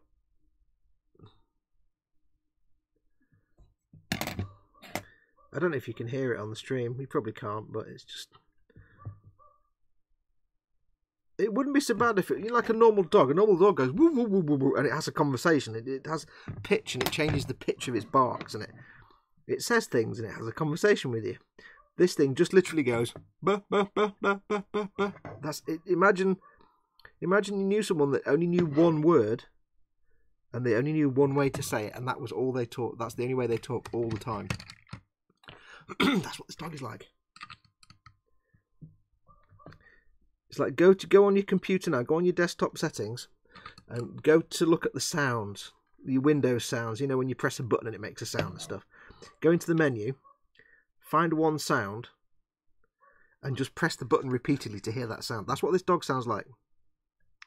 It's got one audio file, and it just plays it over and over again. Seriously, you just need to shoot it, because it's a stupid Ponzi dog anyway. Stupid Ponzi dog. Let's have a look. That's where we're up to. Pascal Paul Di Tommaso says, damn! We've got more food talk. Hot damn, Five Guys. Oh, says Cy Reynolds. So good, one's just opened here in Ipswich. So damn good. We've never had a Five Guys. I'm getting a shake too, says Nim. That's personal, that is. We don't need to know what you get up to in your spare time. What about food? Snowman HFC is having Ginster sausage rolls. Get in. Pascalia Verse says, so I finally finished decaling my Eurofighter. We'll post pictures later this week when I can finish the varnish. Nice, nice. Get them in. I'm guessing it had a lot of decals, as is the usual way with aircraft kits. I guess it was a proper 700 kits. TK would love this kind of scenario. We're going to do a bit more micro sol on the decals. It's dried now, so we can go in and do a second coat. Sometimes if it's on a flat surface, a decal only needs 1 or 2 coats of micro sol, if any. But sometimes when it's got any irregularities, like here, it's going in that recess, and you really want it to bed down, you can just keep adding coat after coat. It'll eventually soften it up. The micro sol does actually thin the clear film a little bit. But because the paint layer, the ink layer, is thicker than the film because it sits on top of the film, it dissolves the film a little bit and makes it look more painted on, but leaves the ink layer for a bit longer, so you can work the film away slowly. Now when you do this, put this stuff on, your decal will go wrinkly. It will wrinkle up and you'll be like, oh my god, I've ruined everything. Don't be tempted to go anywhere near it. Don't touch it. It expands the decal out and it goes wrinkly, and then it all settles back and contracts again, and that's how it does what it does. That's how it beds down so nicely. So if it goes wrinkly, don't panic, just leave it. Don't be tempted to stop prodding it and poking it. And that dog is still alive. Good God, man. Just leave it alone. Now what you can see I'm doing here, hopefully, I'll zoom in a bit. Hang on. What you can see, hopefully, and the quality is gash when I zoom in. This is the 2 recesses here where I'm trying to get this decal to go in. I sort of gently pushed them in a little bit when I first applied it, but now I'm on my first coat of micro sol. I can use the micro sol brush just to push it in. And what it will do, it will push it in, because I'm soaking, it'll push it in without ripping it, but it will also then help it bed down to the edges as I'm squishing it in, so that it will just hide the edges. You won't get sticky up edges and shiny film. So once that's dried, and I've done a couple of coats of microsol, it's all dried and gone flat, you won't even know. It'll just look like I've, you know, cut the decal away or I've masked that bit off. That's the beauty of microsol. So I do recommend you get yourself decals. If you've never used decal setting solutions before, I do strongly recommend them, because they're a perfect way to make decals look awesome and painted on. What else have we got? I've put those two little decals on the missile there and there. You see, little bits of Gundam decals. I'll stay zoomed in. Actually, you can probably see better. A milkshake fox. Oh, I thought you were being rude. I've got a shake as well. Nimsinduin. I can, but I thought it was my neighbour's Yorkie. I don't understand people. Here's one thing. I don't understand people with little yappy dogs. Like, if your dog's smaller than a Labrador, why? If it's not like a normal dog-sized dog, if it's some little yappy thing, like with legs that long, and it's... I don't understand the point. It's not a dog. It's a rat. If you're going to get yourself a dog, I don't know. I don't see those little dogs as being your best mate. Whereas, you know, a big mutt, like a normal mutt-sized dog, or a Labrador or Alsatian size, you know, bigger, or even just a normal mutt-size Heinz 57 type dog, they're kind of your mate. Some little thing on a piece of string. Not for me, that. Not my kind of dog. Pascal says it was like 100 plus decals. Yeah, TK would love that then. TK will be all over that. Right, what else have we got? Let's do some more decals. Let's have a look and see what we've got. We have... I'll zoom out again while I'm doing this bit, because it's really weird. Let's have a look and see at these markings. Come and knock on my door. Doodle doodle doodle. Don't know what's in my head. It's in my head for some reason. We shall... I know what we can do. I know what we can do. We have... Let's have a look and see. We have some markings. I want to put some markings just over the hull in various places. I have a huge selection of these things, but we will... I've got one little white one there. Have we got another one of these sheets? I've got two of most of these sheets, you see, so I can double up on my decals. I deliberately bought, I think, two of most of them. There we go. That's that one and that one.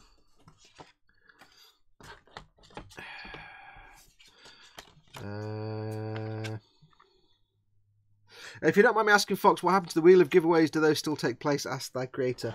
I have a massive stash of kits that people have been very kind to send me to give away in the Wheel of Giveaways. The problem is that when I'm sending them out, it can be like 40 quid to send them out. And right now, that's not something I can afford. So they're not. It's not gone away permanently. I still have the big box of kits and stuff to send out. It's just I'm having to be... Right now, I'm struggling a bit, and it's not something I can be spending on every month. So they're on hiatus for the moment till I'm a bit more settled. Because I want to get back to doing them, because they're great fun to do them. So the Stream Boss Battle is fine because it doesn't cost me anything. I collect all the money together that you guys put through, and then the person that wins, it's all the shipping's free anyway because they paid so much to Games Workshop. So it doesn't cost me a penny. But yeah, it was costing me, because you have to remember when somebody wins, say the Wheel of Giveaways, I have no control where that person is. They could be down the road, or they could be in Venezuela. I have no idea where they're going to be. And my luck was always, whenever I did that, it was always somebody in like Brazil or God knows where. So it was costing me anywhere between like 30 to 75 quid a time to send out the prize, which was crippling me. So right now, they're just on hiatus right now because it's not something I can afford to do. But they will come back. I'll get myself sorted at some point. You know, more, as I get more patrons and my income from YouTube maybe gets to a good level, I'll be able to afford it. On that note, by the way, don't forget, of course, if you'd like to help support this channel, desperately needed, do pop along to patreon.com/modelmakingguru. You can help keep this channel going. It's not just Warhammer. If you just know me from Warhammer stuff, it has been Warhammer for a while, but I'm getting back into the Gunplers. I'm working on the little tiny squishy U-boat for e-models. Not much more to do on that. But once that's done, I'm going to start my Master Grade Sazabi Verkar for George. It's his Patreon reward build. And that is going to be a Patreon exclusive video series. The way I'm going to do it, I'm going to do a live stream for everybody when I get the bits out of the box and start denubbing them and get them into my sorting trays. That'll be open for everybody. And then going forward, as the build progresses, what we'll be doing is I'll be doing the full proper episodes for my patrons. So patrons can watch the full build episode. And non-patrons, I'll do a little sort of 5 or 10 minute build diary for them, so they at least get something. They're not just being left out in the lurch, because otherwise it'd be a month of nobody watching anything except, you know, well, nothing basically. So I will do little build diaries. So that's me Patreon exclusive. Oops. So yes, so the wheel of giveaways will come back. I've still got the idents and everything. Hang on. Where has it gone? Look, doesn't do the music. There you go. But yeah, it's just on hiatus till it's something I can afford to. I didn't realise when I started doing it just quite exactly how expensive it would work. I'm like, oh hello, because I do love giving stuff away. Don't get me wrong, I love just helping you guys get free stuff. It's just awesome. And that's why I was really happy when I found out I could do the stream boss battle, because it means I've got a chance to give you guys free stuff, awesome free stuff that I can actually afford to do. So, but yeah, it's not a cheap thing. But I say it has to come back anyway because of all the people that have sent me lovely things to give away. You know, they've sent me all this stuff in good faith to give away. I have not sold any of it. I've not touched any of it. I'm not going to make any of it. It's not going to be sold or anything. Nothing's going to happen to it. It's going to sit in the box, a big box full of all the bits. They're going to sit there until I do the giveaways. And I might give them away in other things. I might do other giveaways, but they're not going to get. I'm not going to make them. I'm not going to build them. I'm not going to sell them. I don't. You know, those people sent them to me on trust that I would be. That's a bit far out.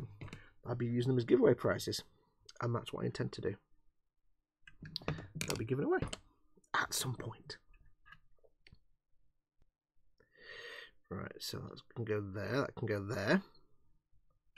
So I'm being anal again. I'm trying to get these two arrows lined up properly, so they're both the same distance from the handles.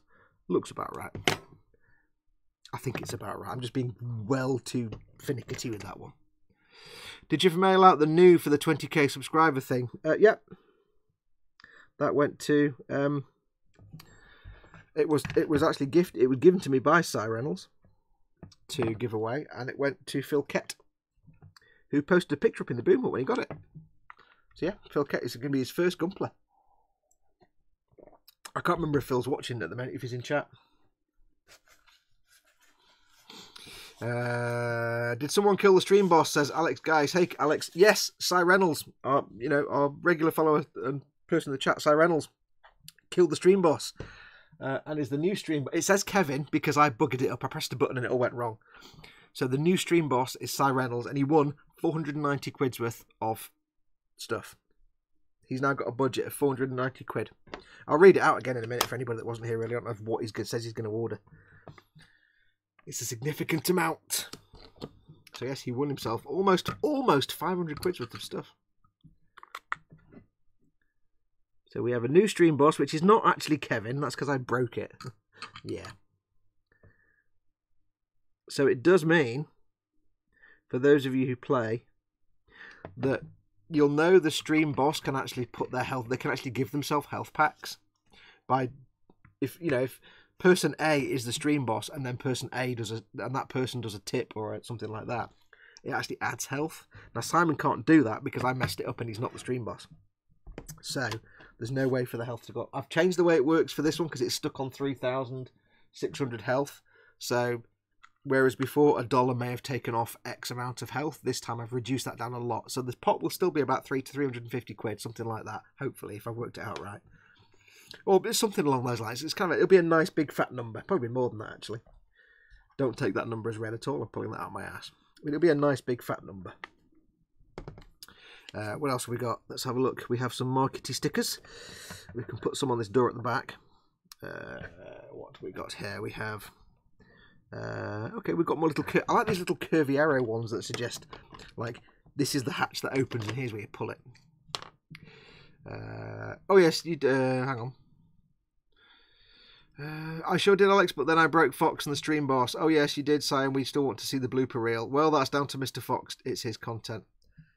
Well, if you want to see it all go wrong, when the show is finished, it's the first half hour of the show will be me becoming broken, totally broken. It all went wrong. A little bit of a curvy arrow, I think, for this handle here. I like doing little decals of little markings and stuff. They're quite relaxing to do. Decals is a fun part of the project. We shall have a little arrow with some text, I think.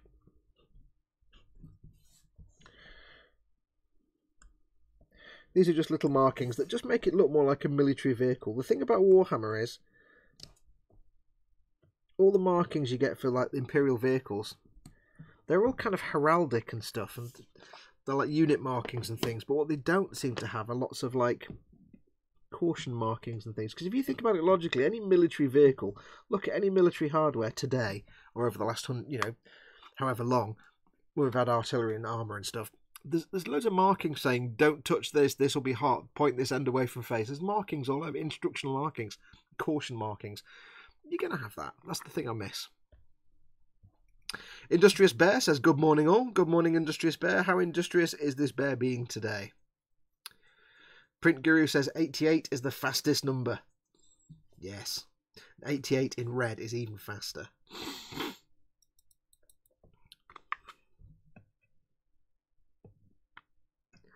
Do. 88, it's the fastest number. Oh, fattest. Sorry, yes, I misread that because of the glasses and stuff. Is the fattest number. I read it as fastest number. Industrious Bear says, not much at the moment, Fox. It's not being that industrious. I know that feeling. I know that feeling. Well, today we are just applying decals, or I am just applying. I don't know why I say we. Delusions of grandeur here. Today I'm just applying decals before we do any weathering. And this is one of my favourite bits of any model build, is the decals.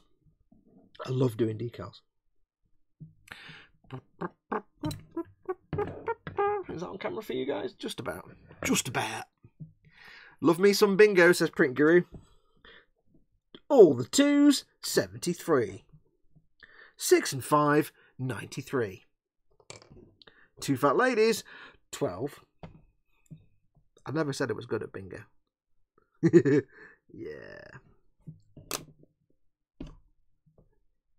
Let's do that there. Yeah, so I like little sort of signage markings, stencils. I don't know really what they're called. Maybe just stencils and things. Probably the right phrase for them. But in reality, they'd be little vinyl stick-on markings. Sometimes they'd be painted on. Sometimes they'd just be vinyl. I think a lot of them nowadays are just vinyl. But I do like that. I think they just give a vehicle a bit of character and a little bit of sort of realism. They kind of enhance the realism of a thing. It goes from looking like something that's cool to something that's more like a proper military. That's not a brush. That's not a knife. A proper military looking vehicle.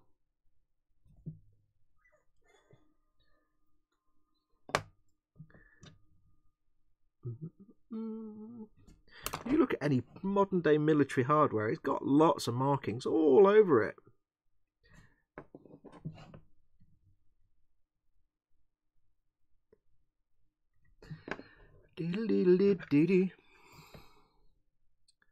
That's squish. Squish. Squish.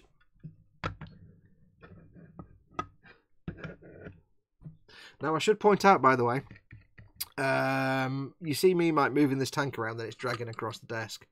I should point out that yes, because this isn't varnished, there are bits where paint has scraped away and chipped off. I'm aware of this. I'm more than aware of this. For example, the bottom of these tracks down here, there are little bits where you can see the grey plastic underneath. I'm not too fussed because in some places it's just chipped away to the black on the black primer coat, which is fantastic. It looks like paint chipping. It's done some of the work for me. And in other places, it just looks like normal paint chipping. It just adds to the weathering effect. And a lot of this is going to be covered up with more dry brushing and earth effects and stuff anyway, so I'm not too fussed. So when you're doing these kind of things, if you are fine, because acrylic paints are not the most durable things in the world. This brush is knackered. Acrylic paints are not the most durable things. With handling, they can rub off. So if you are finding that when you're, working on a model, you're finding that you're kind of scraping all the paint off some of the edges and corners, don't panic. If it's not supposed to be a clean thing, don't panic. It's fine. You can either touch it in later, or you can weather it out. Mix it in with your weathering. Let's get some of that on there. I saw a super chat pop up. Give me a second. I'll tell you what it is. Alex Guy says, I see you have played Knifey Spoony before. Knifey Spoony. I'm trying to... hang on, I'm struggling to remember what that reference is. Remind me what that reference is. I can't remember. Thank you very much for that, Alex. That's very kind of you. Very, very kind. You'll notice that will have taken some of Kevin's health off. How much did it take off? Not a lot. Okay. Took off a little bit.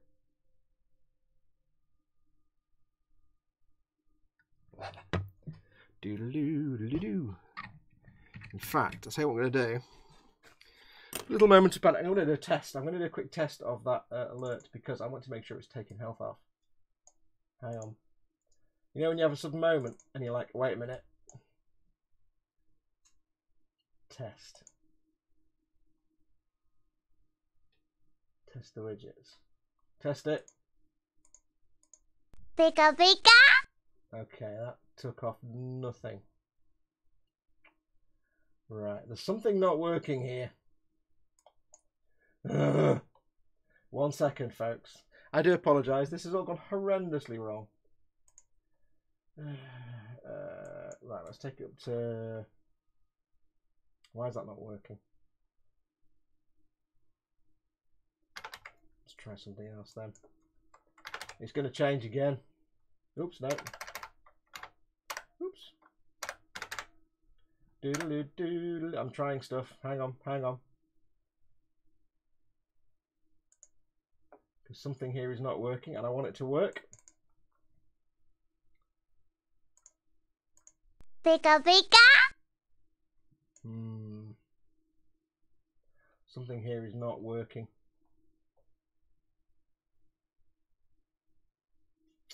Tell you what I'm going to do, folks. I'm going to take Streamboss off for a minute. I'm going to take it off for the rest of the show because that is not working as it should be. So, for the rest of this show, don't put any super chats and tips through. I do apologise. Don't worry, Alex. The payment that Alex has just made, that's still going into the pot. The pot's still there. It's just, it's not updating that, and that's not really fair if it's not taking the points down. So I'm going to take that off. For the moment, I'm going to just remove it, I think. There we go. It's still there, but I'll just say for the rest of the stream, don't put your tips and things through. It sounds weird to say that, but I need to make sure it's working. To make sure it's working. Yeah, I said it went from 3,600 to 3,600. Something's not working. I may have to just like rip it out and reinstall it, I think. Ugh, what a pain in the backside. And then fresh. So, Simon, you may have a new name next week again. Yeah. Oh well, never mind. We do these things to learn. George Gabriel says, I do what I want. So, yes, don't put any tips and super chats through. I mean, you can do it. It'll still go into the pot. Don't get me wrong. But when I reset the stream boss, it's obviously not going to take his health down at all, so... right, I've done that one already, so it's already got the stuff on it. That's them. It's all gone a bit pear-shaped, that stream boss thing, hasn't it? So what we might do, I might have to reset it. If it does, it might end up being me again, stream boss. Buh. Everybody super chat, he can't tell us what to do. Yeah, there's £3,500 in the in the pot. But your health didn't go down at all. It might be that I take it out completely. and restart it. In which case it puts me back as the stream boss, and you have to work it down again. I do apologise. I just know next time, once we get it going again, I don't touch it ever. Ever. Okay, what's next? More decals. So we have... what we've got? Let's put some interesting decals on. Let's do some turrety things. Put that there. Get the turret out. Get your turret out. We need some numbers. And I think... I think some of these numbers are kind of pre-done, so we'll use those. I think 06 is a good number. I think 06 will look good on the side there and on the back. We've got 2 of them. Oh, I think we're having a beer tonight, I think. Yeah. Right. Get these 2 off.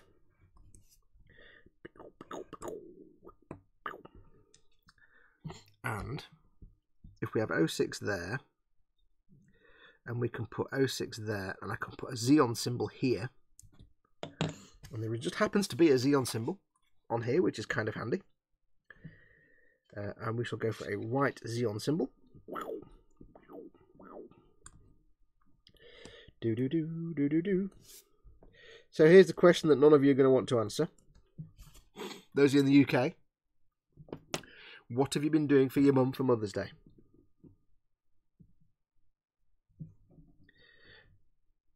I got a load of little post-it notes and put little post-it notes all over the house in all different places saying Happy Mother's Day. Saying, Happy Mama Fox Day to Mama Fox. And she's still finding them. I put loads and they're all in different, like, one, there's one inside, one on the back of a TV remote control. There's one on the back of her Xbox control. Places where she'll look and go, oh, there's another one. There was one on the calendar, all hidden around the house. Keeps finding. She's still finding them.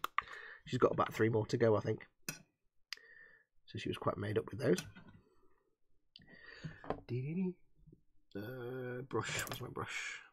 So what have you been doing for Mama Day?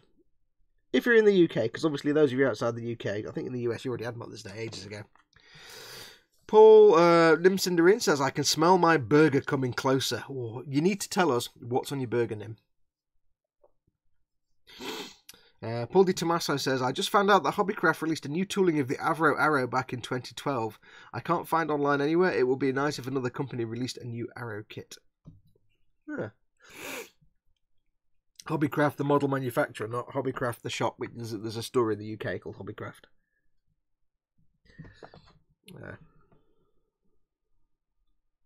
Might have to do a bit of eBay, I think. Ooh. Team Inept. Oh, hi Paul. Paul's in. He says, my mum's got an ear infection, so I'm keeping my distance. Yeah, that's tactical. That's tactical cunningness. I like that. There's being nice, and then there's just being sensible. Yeah, just stay away. Don't go near. Now, do we want this to say? I'll zoom in so you can see. Hang on. Where's my thing? Where's my thing? Hang on. Where's my little zoomy thing? Okay. I'm going to ask the chat's opinion. Do we want it to say triangle on top 90, or if I drop it, triangle underneath 06? Do you want 06 the triangle underneath, or 90 with a triangle at the top? You tell me in chat which one I should do, and I'll do that one. I'll put some water on it so they can sit for a bit. Which one do you fancy? Which one should I do? This I can have to do with a finger because I can't hold 3 things with one hand. There we go. I do love doing decals. It's one of my most favouriteest bits.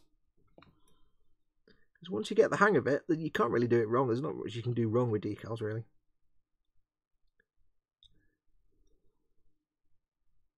As long as you've got good decals. Obviously, if you get really bad decals, then yeah, it can be a living hell.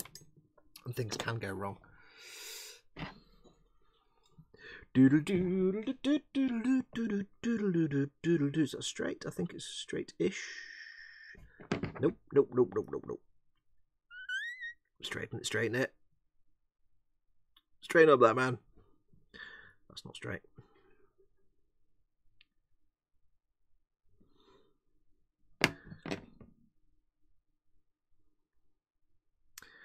There we are. Lovely. This is a nice flat surface, so I don't need to be too finicky with these. Might need 1 or 2 coats. Right, what are we saying? 06, 90, 06, obviously 06. Yes, says Osric, and Alex retracted a message. So we'll say it's 1, 2, 3 for 06, 1 for 90. Sorry, 4 for 06, 1 for 90, and 1 yes. So 06 it is. Hehe. Let's get these on. There's 1 there. Almost has a kind of slightly Russian look to it, which is kind of cool. Now, because I've got 2 sheets of these, I can put this somewhere else as well if I need to. And what I can do is I can be interesting and put it like right in the corner. So it's not just in the middle, like would be sensible. What I can do is do a little bit different. Be a bit more stylish about it. Do it on camera as well, be great. Be a bit more stylish. And like I say, instead of just dumping it in the middle, which is boring, put it on the side there. That way, see? A bit more interesting. Then just having it blapped in the middle. Now you can see a patch there where the water's gone on. Don't panic, that will go away when it dries. That's that one. And this one we can do the same. This one on the front. Make this one line up. Now the problem is, of course, if I do more of these, I've got to get more of these decals and cut them up a bit. So, yeah. Because this is the thing, I'm putting these decals on. As I'm going along, I'm custom painting and doing all these decals. I'll make sure all the vehicles have the same paint scheme. But it might be that by the time I've, have 3 or 4 vehicles, I might have 3 of these, and they'll have the same 06, will be a bit weird. So I'm creating rods for my back. There may not be any other markings to put on there. Yeah, we'll see. Come on, shift it. Keep moving. Now people do shout at me for using tweezers when I'm doing this. But I'm only doing that because I've been doing this for like God knows how many years, and I'm kind of comfortable doing it. If you are just starting out, use a brush or cotton buds. It is easier using tweezers, but it takes a bit of practice to do it without taking all the paint off and gouging your paint finish. So that's those 3 on. We'll do a coat of the micro set. Micro set. And again, I'm going to get it on there. Be a little bit generous. Is that on camera? Yeah, a little bit generous, but I'm not going much further than over the very edge of it. Just enough that the micro set can seep underneath and do its funky business. But I don't want to affect the paint coat.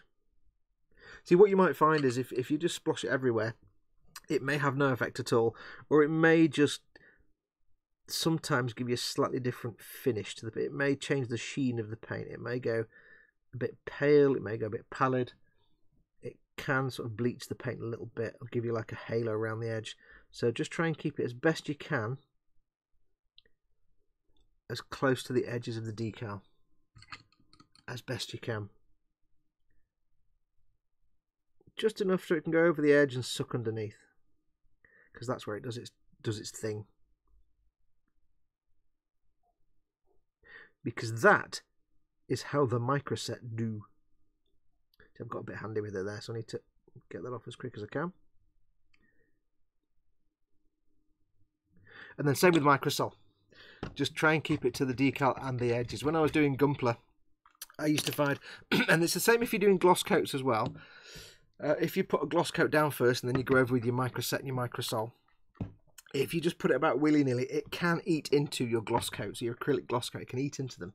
And I found when I was doing a Gunpla once, I did some nice decals, had the gloss coat down, did all the good stuff, and then when I came to do a gunk wash with some oil paints, there were imperfections in the surface. I'll zoom out again. Imperfections in the surface caused by the microset microsol. And the oil paint gathered in those, and I basically had these big tide marks around some of my decals, and it looked like terrible. It looked awful. And I had to get quite creative. So, yeah.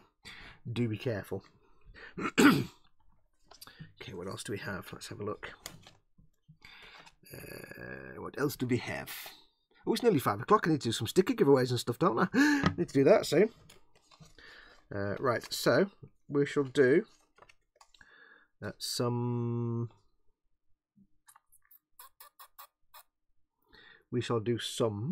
things. We'll do some little triangly warning markings.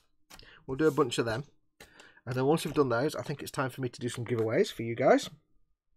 So we'll do 6 little. Ow! Just put a gouge in my fingernail. Stabberty time! I just stabbed myself, but you won't see it because it stabbed my nail. I'll take 6 of these little warning markings, and I shall apply them willy-nilly to the model. Willy-nilly. I'm guessing by the fact that only 2 of you, 3 of you. Oh, Scott Sutherland got mum flowers and fancy chocolates. Told me she didn't want jewellery. Yeah. For those that don't know, Scott works in a place that makes jewellery. So, yeah. So 3 of you have said what you're doing. So I guess 3 of you, maybe 3 of you, are the only ones in the UK that did it today. 90 would be upside down, you monster, says Alex Guys. Yeah, but nobody'd know that unless they knew the decal. So only you and I would know. You monster, you monster. I'm a heathen.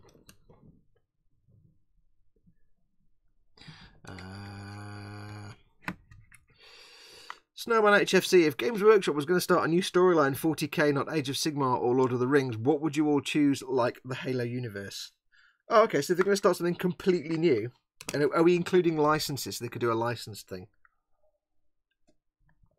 I think Halo would be a good one for them to. I think Halo would be awesome. There's a lot of potential in Halo. But I'll tell you what has a lot more potential. Borderlands. And I know there is the Fallout tabletop game. But Borderlands, there's so many enemies in Borderlands you could have fun with. But then again, it's army against army, so that wouldn't really work. So if it's armies again, it's like because you want armies versus army rather than one person versus. So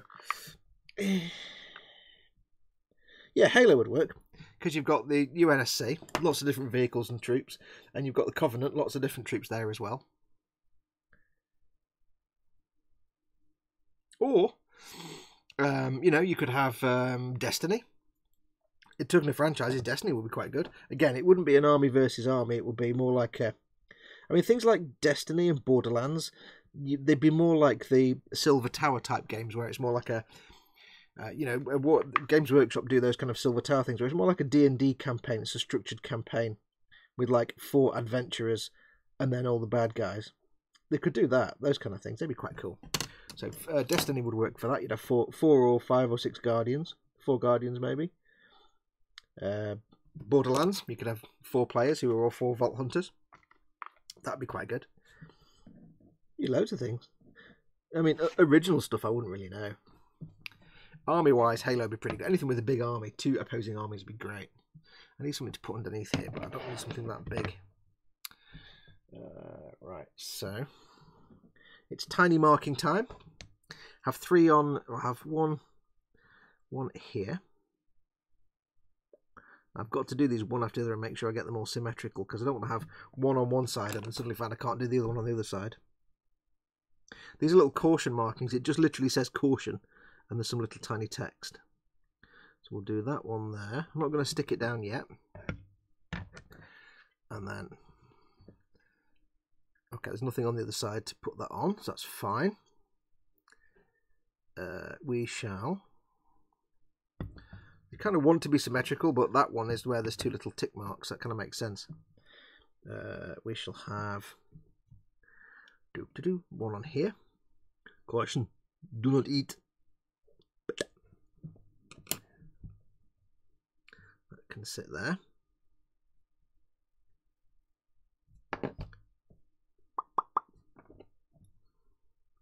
I was also wondering, I mentioned this in the stream last night. They put out that little Games Workshop put out that video the day, 50 shelves of grey. Oh, bugger. 50 shelves of grey, which was their little advert teaser thing saying it seemed to be saying they're going to release a new tool or something to make getting your armies painted up a lot easier. But they've not said what it is. It's not been released yet. They've not announced what it is. And it's got me wondering what it could be. Because I've been reading some of the forums and they were saying, well, maybe it's like, maybe they're going to do like pre-painted models or coloured plastic. But they've said in various places, it's not like pre-painted models, or it's not a painting service or anything like that. It literally is a tool, a thing you can use, or a tool to add to your arsenal. And it's like, what could it be? I can't really see what new paints they would add. I mean, they could add new colours, but it's supposed to make painting your army faster. So I don't know how like just new colours would change that. I've lost my other tweezers. I'm not really sure how that would come into it. So they've not said what it is, and I'm stumped. It's like somebody said, well, maybe it's an airbrush. Maybe they're doing an airbrush. And it's like, well, they could be, because they've got air paint. It's not very good. If it could be an airbrush, but then that's really expensive, because then they'd have to do an airbrush and a compressor, or an airbrush, and they'd have to explain to you, but you also need to go and buy a compressor. So I don't know, maybe it's an airbrush. I don't know. The other thing somebody said about maybe it's like a painting service, and they actually denied that, but it wouldn't make sense anyway, because why would they have a painting service when they can just, one of their lifeblood is selling you paints and painting products. So yeah, it might be an airbrush, maybe. Hopefully, if it is an airbrush, it's something decent and not something crappy. Because that would suck. Maybe it's going to be dropper bottles instead of the stupid bottles they've got now. Maybe they're going to do dropper bottles just for air paints. That would be good. Maybe they're widening the number of rattle cans. Because you've got to think, it's got to be something that makes them money. They've got something they can monetize and make a profit off. Not just any old random nonsense. So let's put a thing here. Caution. I shall have a look at the chattings in a minute. Let's put one. Where can I fit one of these now? Put one down there. We'll have one here.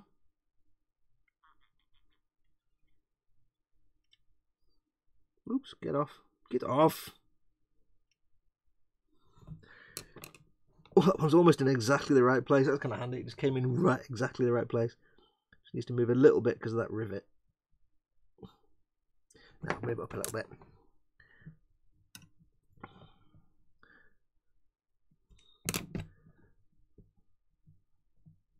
When you're placing little decals this like these, the question you want to ask yourself is, what would Hajime Katoki do? Or Katoki Hajime? Where would Katoki put these things?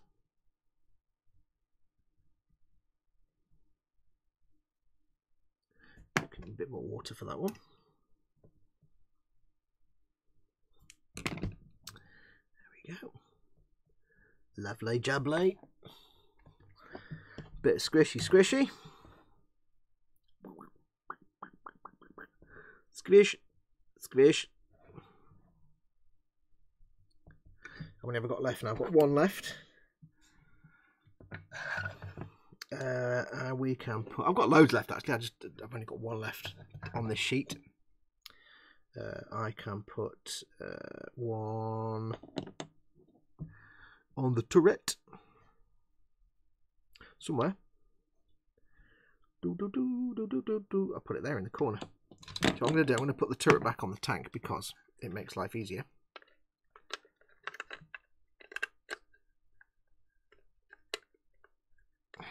Get on. There. Because I need all the pairs of hands now in the world to get this on. Don't want it there.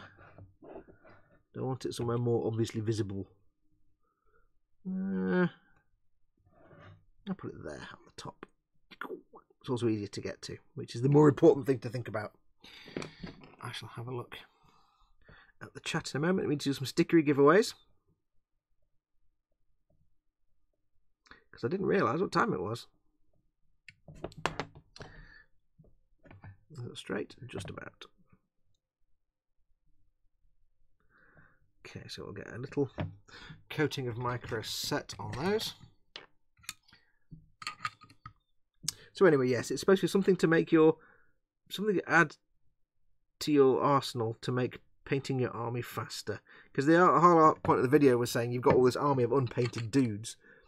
You need something. This will help you get them painted faster. What would it be? What could it be?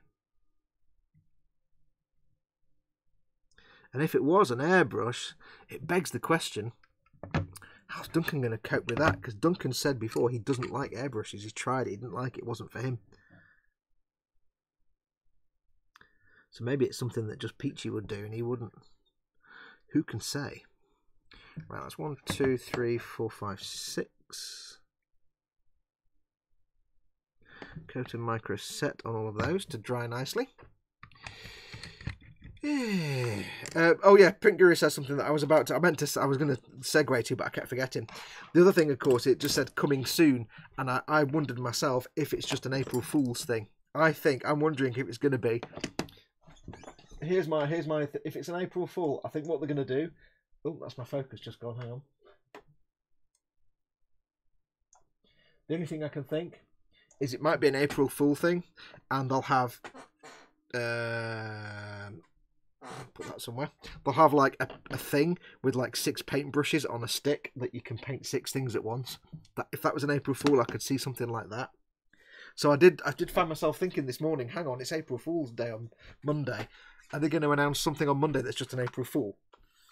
I was kind of hoping it was something serious, but then I realised that I'm like, yeah, it could just be an April Fool, you idiot. Yeah. Let's have a look.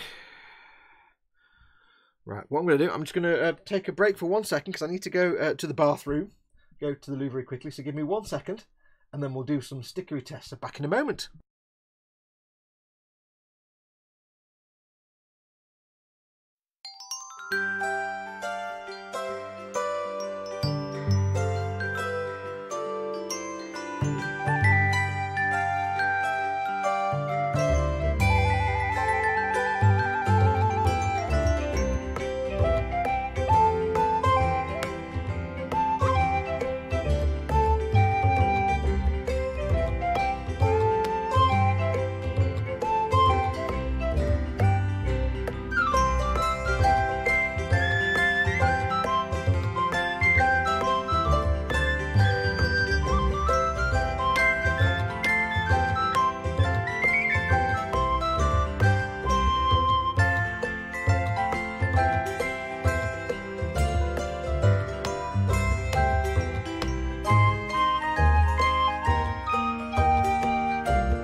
I am returned. That music wasn't quite supposed to stop like that quite suddenly, but never mind. I'm returned. Right, let's have a quick look at the chat. We'll do some stickery giveaways because it's that time. Let's have a look. Asking the question about what should games work if they did a new franchise. Halo ship-to-ship battles. Halo or Doom, says Tyrone. Alex Guy said Halo ship-to-ship battles. Titanfall, says Snowman. I'd like to see them return to Judge Dredd, says the Print Guru. What about a tabletop StarCraft, says George. Tyrone Key says, Alex, guys, they already do that. It's called Halo Fleet Command. Yes, there is a tabletop Halo Fleet Command game with chips and stuff. Magic the Gathering, says Alex. Time to paint a swamp. Nim Cinderin is nomming. She is nomming on delicious and salty fries. Oh. Print Guru suggesting, yes, that it was an April Fool's joke, perhaps like they did with the left-handed brush the other year. It would be disappointing because I'm like, oh, they're bringing out some new product. Brilliant, fantastic. And I bet they don't. I bet it is just an April Fool. Wash Dip, says Wayne Haywood. I wondered about that. But that's not really anything new, so... And I don't like those anyway. How much would I just paint them? Don't know something that gets a bonus for each... I don't know what we're talking about there. Soviets. Orcs as the Soviets. Be a pot of instant paint type filtering for the joke, I'm sure. Like tartan paint or something. Yeah. Lunchtime, says Paul Di Tommaso. You can't say that, Paul. You've got to tell us what you're having for lunch. You know the rules. If you mention food, you have to be specific. People demand to know.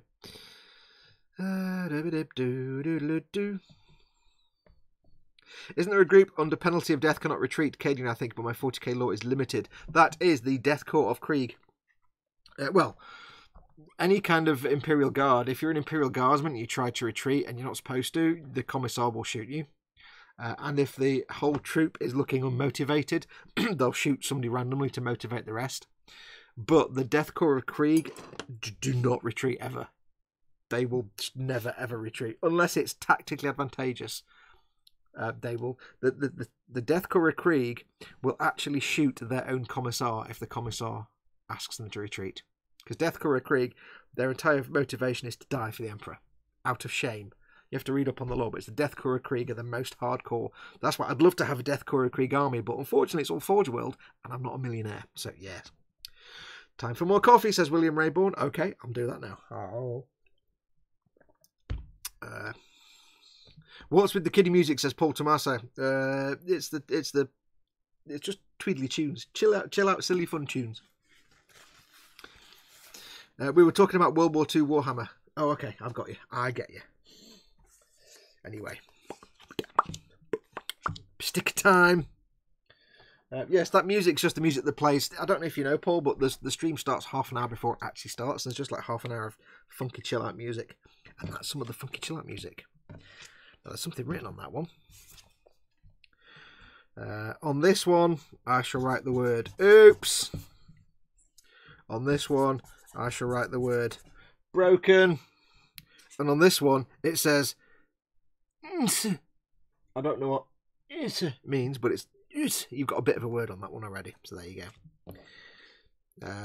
William Rayburn says, and biscuit with syrup, nom-noms, a peanut butter and jelly sandwich, cheese string, kielbasa or pepperette, chips, and a peanut butter cup. That's all the foods. I need to eat all of those. Right, so we're going to do some stickerage. Now, they're all the same, so I'll just leave them that way up. In fact, what I'll do... I'll just put that pen down somewhere. There it is. Put smileys on there. Put a question mark on that one. So, you know the rules. I'm going to ask some questions, and the first person to get the answer correct will win a sticker. Remember, of course, that I see the chat differently to you guys. You see the chat with your answer appearing instantly. In reality, it can take several seconds for your answer to actually get to YouTube and appear on the chat that I see. So I see it in the actual order YouTube receives it, and that's the chat I go off. So don't panic if you're the first one on the list to answer, but you don't win, because you'll always be the first to answer on your screen because you've just typed it on the computer you're seeing on. Now, before we go anywhere, of course, don't forget, there's always a lag at this point between the video that you're watching with your eyes and the audio that you're hearing with your ears, and that's nonsense. The video you're watching with your eyes and the chat that you're typing with. So, before we do anything, hit the refresh button and then drag the slider across to the right-hand side. So, click, refresh, and drag, refresh, and drag, refresh, and drag. I'll give you a second to do that. I beat you, Paul. I'm drinking a peanut butter double stuffed one Oreo milkshake, says Nim. Oh, that sounds actually horrible. Print Guru says it's cold leftover Chinese takeaway. I have all the noodles. Oh, it's the best takeaway is Chinese cold noodles. Cy Reynolds says, don't panic, folks. I don't need any more stickers. You won't need anything else for the next year after what you won today, young man. Thank you very much. If you missed it earlier on, none of you did, but if you did, Cy Reynolds became the new stream boss, also known as Kevin, or nobody at the minute because it's fallen off. And he won himself 490 quid worth of stuff. So there you go. Right. I'm going to ask the question. We have some questions sent in. We have a question, first of all, from Alexander Hater, who sent this last week, I think, or the week before. Now, you didn't include your name and address, so I can't send you a sticker. If you need a sticker, send me an email saying that I asked you a question, give me your name and address. If you do want to send me a question and answer to use in this section, make sure you send me the question and the answer, Dave, but also include your name and address. If you don't include your name and address, I'll just assume you don't want a sticker. Right, so here's the first question. Alexander Hater, this will be a Google search you want. I don't know how you'd search for it, but here we go. Which British contemporary artists are also highly accomplished model makers and often create large dioramas in their work? Some famous works include Hell and Effing Hell. I can't say what it's actually called. So they're contemporary British artists. They do model making as well as art. They include dioramas in their work, and two of their pieces were called Hell and Effing Hell. Go. I've never heard of them, I have to be honest. I've never ever heard of them. And of course, don't forget, I don't actually check the veracity of these answers. I assume they are correct. I don't do any checking because I'm lazy. Iron Maiden says Osric. No. 42 says Cy Reynolds. What if the answer was actually 42? You'd be like, oh, I can't win more things.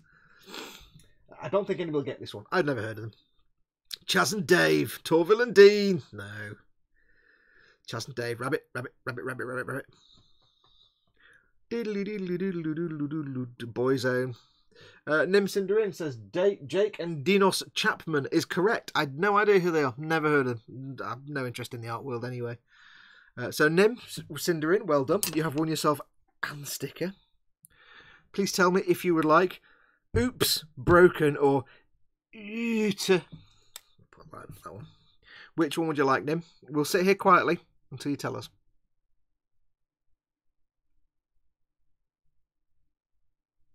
Everybody look at Nim. Make her answer faster. Typing, typing. Broken. Yep, there you go. That'll do. Cool. That's yours, Nim. You know what to do. If you win a sticker today, send me an email to my now conveniently yellow and hard to miss email address, fox@modelmakingguru.com. Just send me a message saying you won a sticker and your name and address is. I've not sent the other stickers out yet that we've had from the last few weeks. If you remember, I live nowhere near the post office, so I tend to go out once or twice a month and post them all in one go. So it'll go into the pile of everybody else's. Well done, Nim. Send me an email, your name and address, and that you want a sticker. I use my email inbox as my who to send stickers to list. So if I've got 3 emails from you saying at different times saying you want a sticker, I'll send you 3 different stickers. If I just get 1 email from you, you get 1 sticker. So each time you win, even if you're waiting for stickers to come and get to you, send me another email anyway. Right, next question. So thank you very much for that question, Alexander. So you need to send me your name and address if you need a sticker. We have some questions from. We have some questions from Scott, our good friend Scott, who lives in the Orkney. And of course, they're not all about Orkney. Some of them are. Right, here's some questions. Everybody ready? Everybody ready? Right, let me find one on the list. We have a number of different questions.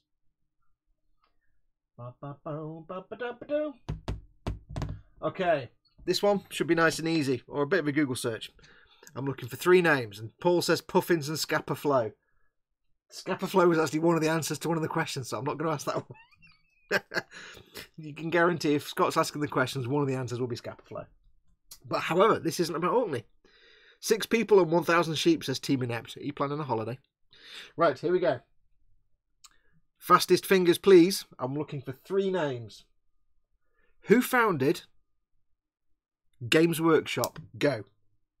One of them used to go to my school, and the first ever Games Workshop store was in my hometown because he went to my school. 3 names. Who founded Games Workshop 1,000,000 years ago, in the days before colour? In the days when models were terrible. I know this, says Cy Reynolds. You're not allowed to answer. Well, you can if you want, mate. Nothing's stopping you. You can have more stickers if you want more stickers. I didn't actually know the 3rd name. I knew 2 of the names. I wasn't... Heinz Wolf, says Team Inept. I knew one of the names. And again, don't forget, I don't check these for accuracy.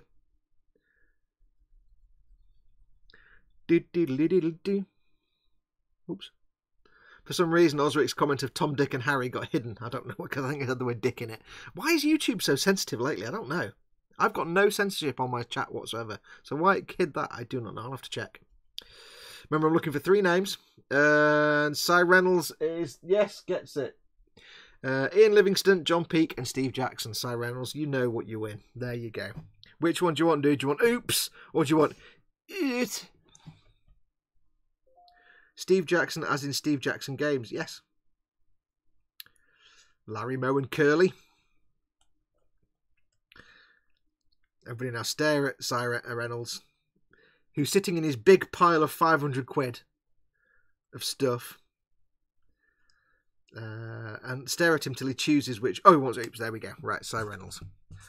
Lovely. You know what to do, Cy. Send me an email, name and address, and that. Say you want a sticker. I know we're going to be contacting about other stuff anyway. Obs. But send me an email. It's in my inbox as a to-do. There we go.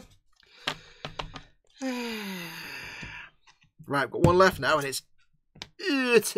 I don't know. I think that was back in a minute. I assume it was. So it's not Rod, Jane, and Freddie then, says Adam. No.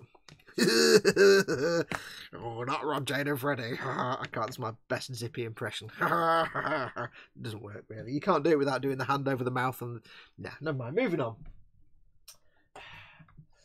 Scott, by the way, you didn't say if you wanted a sticker for using your questions. I know you've got a million stickers and you probably don't, but if you are watching, do let me know if you want the sticker. Right, that's another one. Ba, ba, ba, ba, da, ba. That one's probably a bit too vague. Okay, here we go. Here's a quick Google search one for you. Candygram says, "Wow, I didn't know that was the same Steve Jackson. He used to be at local wargame conventions in the 80s." Yeah, you say it was. I can't remember if it's him or Ian Livingston that went to my local school, to my school, and lived locally to me. Apparently, can't remember which one. Anyway, question. Here we go. Fastest finger. Bit of a Google search. What is, again, I don't check these, what is the most northern city in the British Isles? Go. What is the most northern city in the British Isles? And this is for it. I don't know what that means. It. Yeah. James Ormore. Hey, James. Quick, James, type in the northernmost city in the British Isles and you'll win a sticker. Barnsley. Happen he's not right, lad. Wrong type of northern. Yeah, not good northern. It means literally northern. British Isles, remember? I'm good, Fox. I've got a million stickers, lol. Aberdeen, says Osric. No, much further north than that. Manchester. No, Manchester is the correct answer for everything, but it's not actually the most northern city in the British Isles. You guys are slow. Google finished ages ago. Chicago, says James Lorrimore. Chicago. Osric 9000, Kirkwall, or I assume it's pronounced Kirkwall, although it's being northern, it's probably Kirkwall or something, but Kirkwall is the correct answer. Osric, well done. I'm going to give you this sticker that says easy. So there you go. Osric 9000. Cy Reynolds says something. Why is it hiding that? What's going? Oh, is it? Oh, you got spam. You got spam checked, Cy. Because you did too many comments too fast. It hid one. There we go. So well done. I typed it, but I wanted someone else to win. Says Dim. Very nice of you, but you could have had a sticker out of that. So well done, Osric. Send me an email, fox@modelmakingguru.com. You know the address by now. And I'll send you out test stickers. Well done, everybody. I've got my little pile of stickers there with 3 more new ones. Is Kirkwall a city? Says Paul. I've just let Paul and Scott fight now in the corner. It's probably the best thing to do. Right, so that's the stickers done. Well done. Well done. But I already won one today. Haven't we had days where you've won like 2 or 3 in a go? Or is that Osric and Cy? I can never remember. No one ever got anywhere by being nice, Nim. Right. I thought it was a shed and a burger van. Yes, that is probably correct. However, no, I'm not Aviad. Yeah. Right, let's do some more decals. Where are we? The camera. I'm sure this camera's moving, you know. because it's now kind of going weird. Right, so we've got all these little bits that we've done already. I'm going to give all these a quick coat of the micro sole. Well done to everyone that won a sticker. We'll do more next week, as always. We need to give these a little tinkle of the old micro sole. Remember, they've had a couple of coats already, most of these. So this is now just bedding them down more and more. So especially for this one, because this one goes over rivets. So micro sole is your absolute best friend trying to get a decal to go over the rivets. Now here you've got the decal actually goes over a complete rivet, but here it's just the clear film that goes over a rivet. But I want that to go over the rivet as well, because there's nothing worse than having a beautifully done decal, but then there's a wrinkle in the middle of it where film goes over a lump. So make sure you get your clear bits covered as well. And you can see now there it's gone in that hole. It's nice, and hopefully you can. It's nice, and there's no issue with it being over that hole now. It's just nice and recessed into those gaps. Perfect. Utterly perfect. This brush is knackered. I need to get a different brush for this. This one has settled into this little handrail grab hold thing here nicely. It's done rather well. Very good. That's come on quite nice. We've got the bit on the turret there. Probably way too much there on the brush. Little bit of squishy squishy.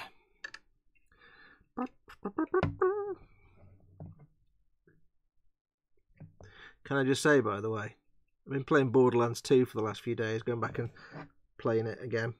And can I just say, because it's the first time I played the Tiny Tina DLC, Assault on Dungeon Keep, whatever it's called, can I just say, the whole conversation where they force Tiny Tina to eat something other than crumpets is just the funniest thing. Oh, that whole conversation about crumpets that goes over the course of one of the missions is the funniest thing I've ever heard in my entire life.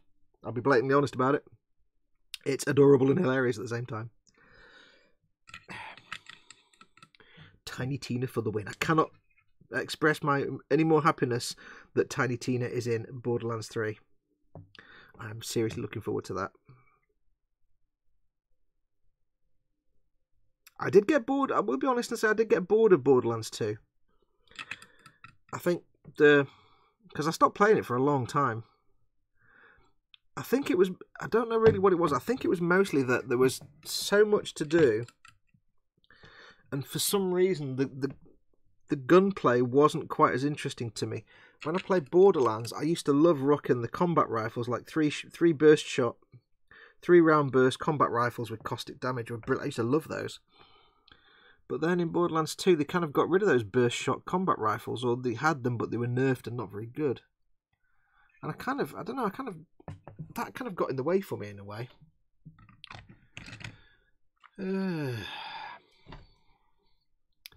Right, let's have a look. He, little tinkle. City and Royal Borough, I will have you know, Paul. Fight, fight, fight, fight. James Lorimer says, how's everyone been? I've been fine, thank you, dude. Everything's good here.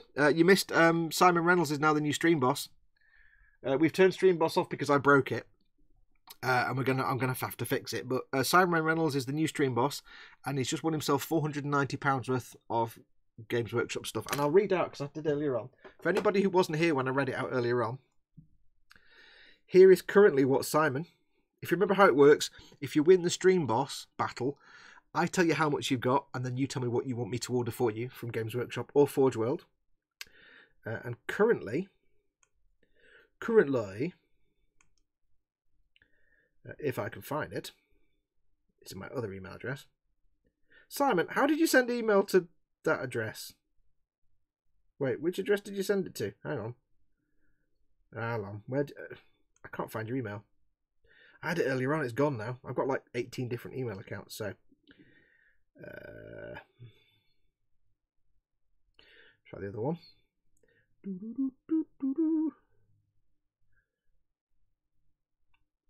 Right, I suddenly can't find your email, Si. I don't know where you sent it. I'll have it later, but I don't know where it's gone. It's somewhere. Never mind. I won't do that then. At gmail.com, I think. I can't find the email all of a sudden. Doodaloo, where has it gone? Where has it gone? It's just vanished. I can't find it. How very strange.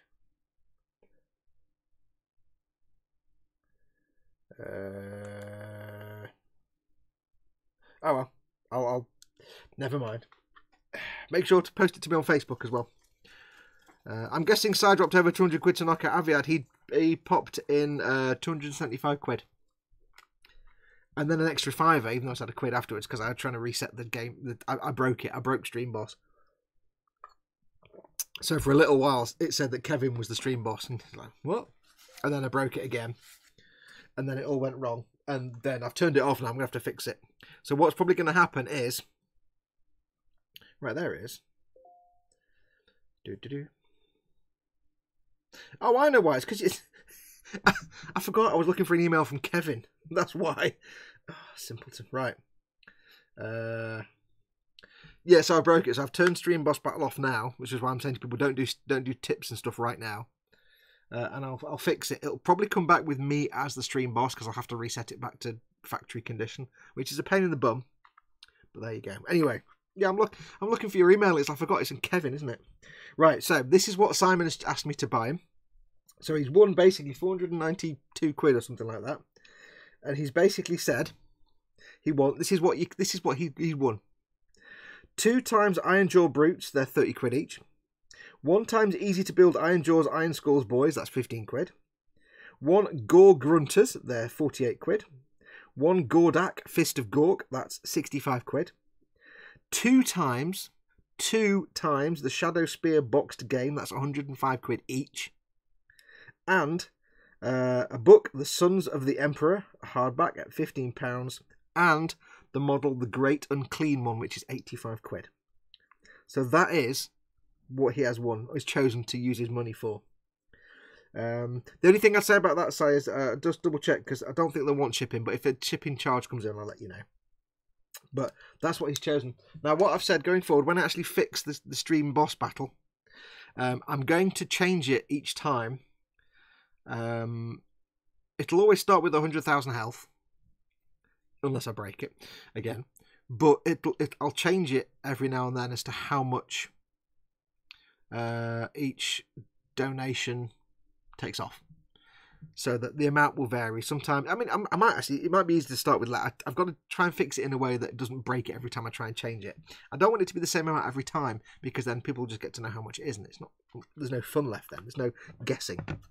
Although, having said that, if it's the same amount every time, and you all kind of know how much a pound takes off, you never know who's going to put what in. So you never know if someone's going to come along and dump 280 quid in there.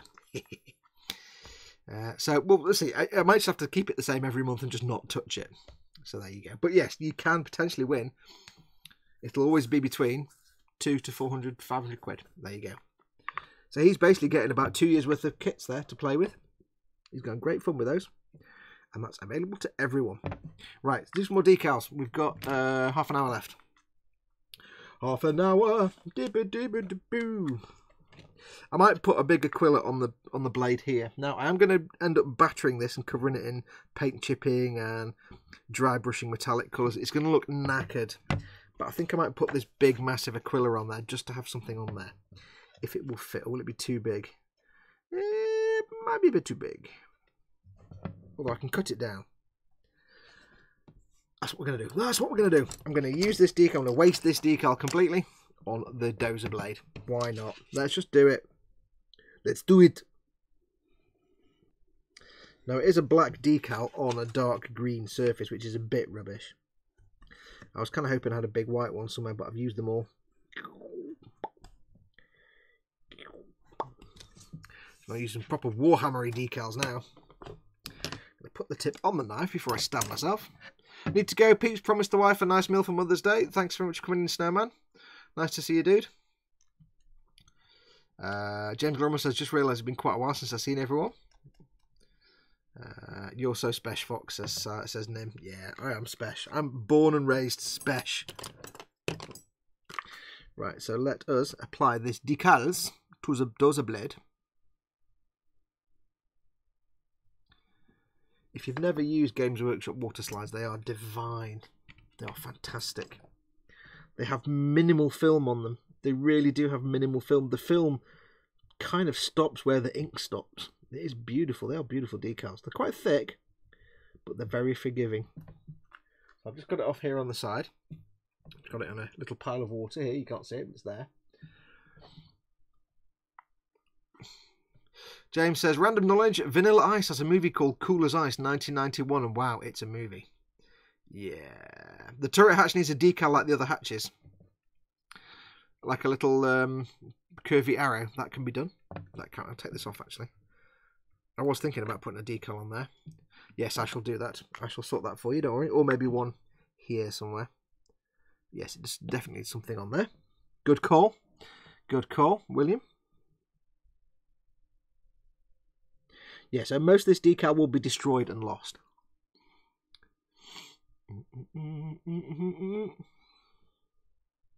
Because the dozer blade will be battered. I'll be painting on coloured paint chips, metallic paint chips. I'll be dry brushing metallics all over it. It will be destroyed. Destroy them all. I need to put something underneath, but not anything too big. I'll try that, which is my nice little knife blade thing. Oh, I didn't use that before, to be honest. Okay, so these are moving quite nicely now. Let's do this. Now this is really going to trigger my decal OCD, because these are two different decals and I'm going to try and get them in the middle. It's going to make my brain explode. I'm also going to have to trim them because they're going to be too big. So we'll get one on there first, and then the other one. They're big enough that I can just blop it on with my finger, because why not? There's something satisfying about just sliding a decal off the backing paper. It's very satisfying. Right, so what we need to do is get tons of water on there to move this around. I can probably just drag it about with my thumb. Now I can use this rivet in the middle here is the central point that I want to keep an eye on. And I'm going to have to trim this decal once it's dried a bit to take the legs off the bottom. But what I can do is I can actually, well, not too much, because I can push it up to the top there. Yeah, if you've never used Games Workshop decals, they are an absolute treat and a joy, because they are so finely printed. The clear film is so minimalistic. Like literally, it ends where that ink ends. The film is like round the edge of that there. I'll move this in a bit. Hang on.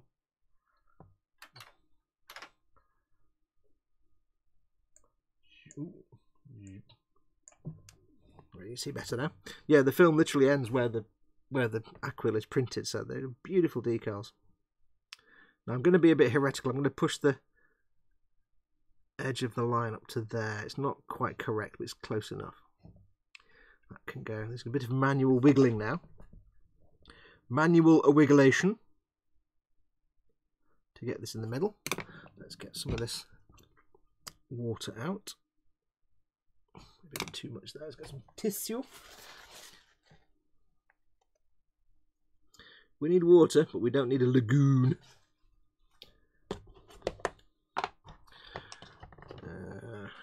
Okay, get some of this water sucked up. I need to kind of wiggle this around now and tweak it until it's centralised. I think I like a little bit of a gap down the middle. I quite like that, so I'm going to put that there. That's not quite centralised though, because I need to use that rivet. I've got to kind of keep an imaginary line between that rivet and that rivet there, so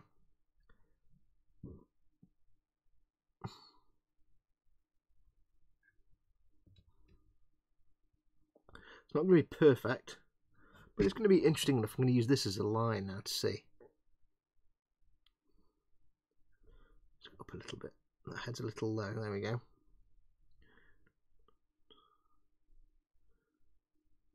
Near enough. It's going to be so covered in weathering and everything else. It's not the end of the world that it's not 100% spotted in the middle, because trust me, most of this decal is going to just disappear and vanish.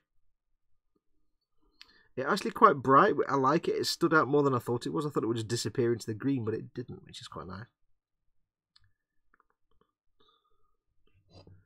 Okay, so they're not quite straight. This one isn't quite lined up properly. They're actually, looking at these, they're not even printed. The heads, I'm trying to get the heads lined up so they're both parallel, but the wings don't match the heads, if you know what I mean. The wings and heads are kind of differently angled, so it'll be a close match, but not perfect. That seems to be an issue with the print. Nobody will know. You're going to see it from a mile away. It looks fine. So we'll get this squished down a bit, or I could just move it. That'd be even better. There you go. Wonderful. Stay. See, if I get the heads lined up and parallel and straight these edges, then that wing's down there like that. That's not good. Das ist nicht richtig. So they're not quite printed to be fully symmetrical, but never mind. Double check that again. Ah, close enough.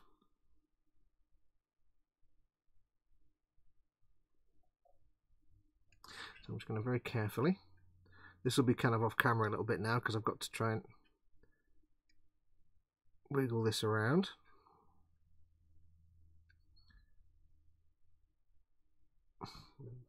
Cotton bud's depositing fuzz everywhere. Oh, the fuzz. Oh.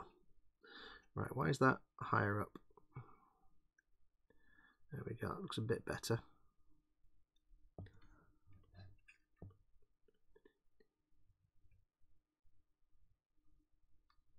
So I'm being a bit finicky, but not too finicky. Well, this one is being a pain in the bum. Now, I'm not stressing about this bit down here, that's a complete mess, but that's fine because I'm going to trim that. Move this out of the way, and I may have to zoom out a bit because it's actually hard for me to see what I'm doing.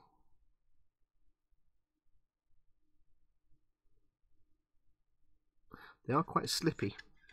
It's being quite tricky, this one, because it's moving around a lot, which is quite annoying.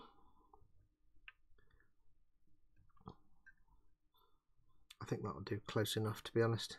There's going to be so much paint chipping and metal dry brushing and dirt and dust on this.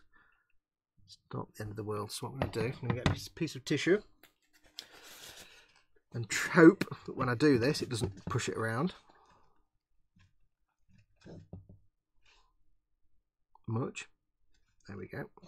It's easier to do it this way actually than with the cotton bud because they're so big. Rolling the cotton bud just pushes it around. So that looks pretty good to me. Looks like terrible now because it's all shiny. So what I'm going to do is I'm going to get my brush for the micro set. I'm going to slather it all over. Not massively, but I'm going to be fairly generous. Now I do know how much weathering is going to go on this, so I can be a bit more careless on here. I don't mind if some of the setting solution goes all over the painted dozer blade. Because like I say, most of this will end up covered in chipping and dry brushing and dirt and dust and filth. So a lot of this green you see on the dozer blade will actually vanish. And if I make a bit of a mess of it with the setting solution, if it eats into the paint and makes it a bit scribbly and horrible, it's fine. It just adds to the texture.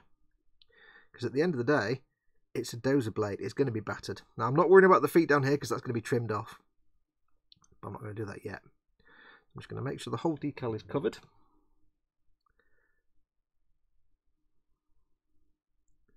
Gentlemen, cover your decals. It's the first race of the season. Here's a question. Tell you what, I'll do a sticker for this one. Here's an impromptu sticker question. Let me get a sticker out.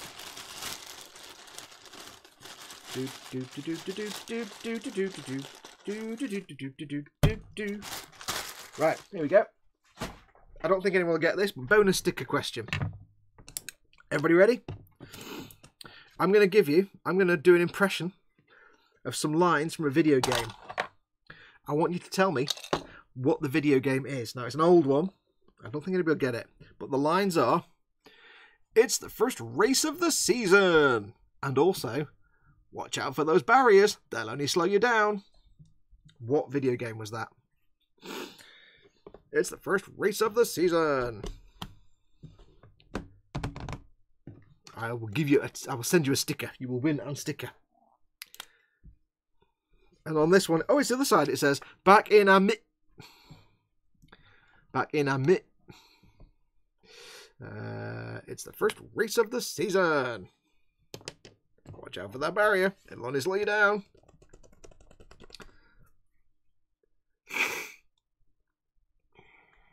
I shall check the chat again in a minute, see if anybody gets it. Dude, I don't think anybody will get it. It's not a modern game. It's not a super modern game, anyway. I think it was on console, but it was definitely on PC. It was one of the first video games I ever owned and played. Diddly bomb, diddly bomb. I shall put some more. While waiting for that to dry a bit, I shall put some, oops, more microsol on the other decals. Beckstorm, Destruction Derby. You are spot on, Beckstorm. Destruction Derby. Yep, well done. You won your sticker. Send me an email with your name and address. I know you've got a sticker in the stash already, but waiting to go out. But send me an email, fox@modelmakingguru.com. Just there. Where? I was doing all that, and you couldn't see any of that because I was zoomed in. Never mind. There you go. Email, fox@modelmakingguru.com. And I'll send you a sticker. Yay. Sometimes I just like to give things away for reasons. First race of the season. Now I have to tell you, when I first played Destruction Derby, it was hundreds of years ago. And it was the first PC game I ever had. And my mind at the time was utterly, utterly blown. And I was like, wow, look at this, is so realistic. The cars, they go all crumply when you hit things and the bonnet bends and cracks. And oh, look at that, it's amazing. And you look at it now and you're like, wow, that's just ass. But way back in whenever it was like, I'm not saying the game was old, but it was in the last century. That's how old it was. You can say that now. It was the last century. It was like, wow, this is amazing. I don't even like car games. But I was blown away by what I perceived as the super realism. And then I remember playing Quake 2 and being blown. My friend played Quake 2 and he had the spanky PC so he could do all the extra lighting effects and they had the 3D sound and stuff. And it was like, wow, this is like real life. It's amazing. Computers are brilliant. Of course, you go back now and look at it. Again, it's complete terrible ass. But to our tiny mind, tiny dinosaur brains back in 1990, whenever the hell it was insane. It was truly insane. Now, on some of these decals, you can still see quite obviously the clear film. Especially some of these tiny ones you might see there. You can see the film around it. It's kind of dead obvious. But it's not the end of the world. It's also out of focus, which is brilliant. Brilliant. No, only because I'm zoomed in. But that's fine, because successive coats of microsol, I never know which is which, well, like I said before, they'll gradually thin out the clear film a little bit, and they will eventually help them blend in a little bit more. But you don't have to worry. If you're making anything that's going to be weathered, don't, lose sleep over the fact you can still see little bits of film. Because once you've finished this, and you've added all the weathering, and you've done all the chipping and the weathering and the pastels and the powders and everything else you're going to do, and the oil streaks and dot filters, and you've put chipping over the top, and you've also then maybe chipped some of the decal away with a sharp knife, and then you've also gone in and done lots of other things, and then you put a matte varnish over the top, you won't see that clear film at all ever again. It's only there now because you've got the difference between the bare paint and the shiny clear film. Of course, they've got different reflection levels, so they'll be obvious. But once you've got all the other stuff on top and you've blended it all together with matte varnish, you'll be fine. You'll be fine. Everything will be fine. But to quote Marcus, I've got 2 words for you. No refunds. Marcus, I love Marcus. Marcus is the best. Get off my bus. Now again, I'm not being careful here. I'm just getting it on. I'm not worrying about the paint underneath. I don't care. It's going to be so battered and filthy, this thing. I just want to get the thing on and flat. That's all I care about. Don't care about anything else. I'm not being fussy. I'm even going to squish that down because it's got a wrinkle, which is normally a no-no when you've put microset and microsol on. But again, I don't care, because it's going to look like ass when it's finished. I just need to get that set so I can trim it. Do. Oh crap, I was right. I knew I've heard it before because I played it too. I got 10 more hours to go till my shift ends, says Paul Di Tommaso. I want to go home now and take a nap. Yeah, but just think, it's a long time, but think how good that nap's going to be in 10 hours when you're really, really knackered.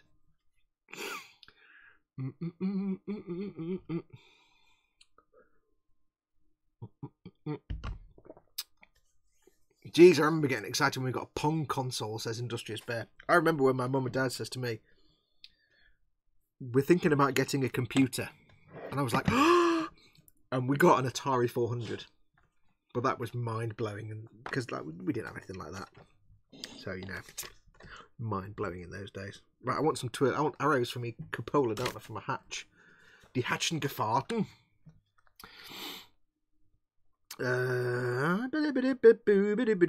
We got any curly white? Yes, we've got curly white arrows.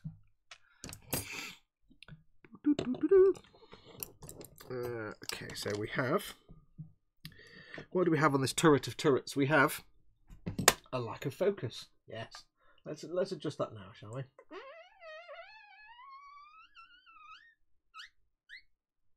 Near enough. So we have the inside turret. Hatch and the outside hatch. Now there's no actual twisty turny things on the outside of the hatch where you would naturally have a curly arrow, but there is the inside. So what I might do, now I'm going to have to scrape the crap out of this once it's on, because obviously in reality if there was a little arrow inside saying turn this thing to get out, it would be scraped away by now. So I'll just do a little curly arrow inside, and on the outside,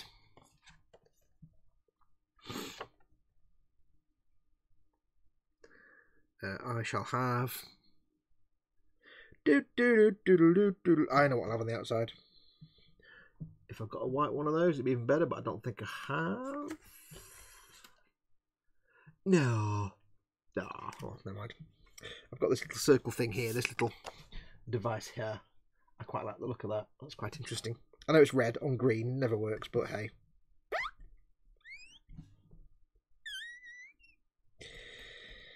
Can't have everything, can you?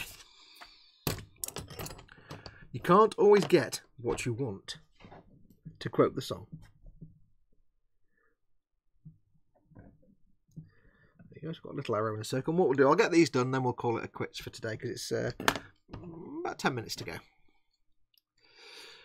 Let's have a look. Mine was the ZX81, and Paul Di Tommaso said, I've never heard of the ZX81. In America, it was probably the Timex Sinclair 1000 or something like that. It was the Sinclair ZX81. It was the precursor to the Sinclair ZX Spectrum. My first games console was the Atari 2600. Yes, yeah, we had the Atari 400 with its flat keyboard. Every time you type it, made a little noise. That was back in the days of programming, getting a magazine and writing out the program, typing it in. Oh, the old games. Caverns of Mars. I remember Caverns of Mars.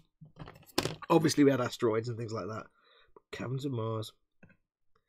But if you think about it, it's like it was an 8-bit computer. Try and consider in your mind an 8-bit computer. It's insane. The minimal amount of RAM and everything else. Nimcinderin had the Nintendo Entertainment System. You're a bit later than us there.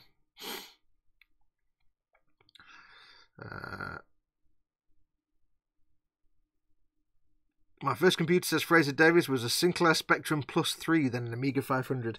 The first computer I ever owned personally myself was a Spectrum Plus, I think. And then an Amiga at the end of the 90s. It was end of the 90s and I got an Amiga. I say I got, you know, my mum and dad bought me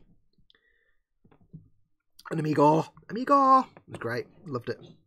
Right, I've got this issue again now. I can't get around the back of the. I haven't got enough hands.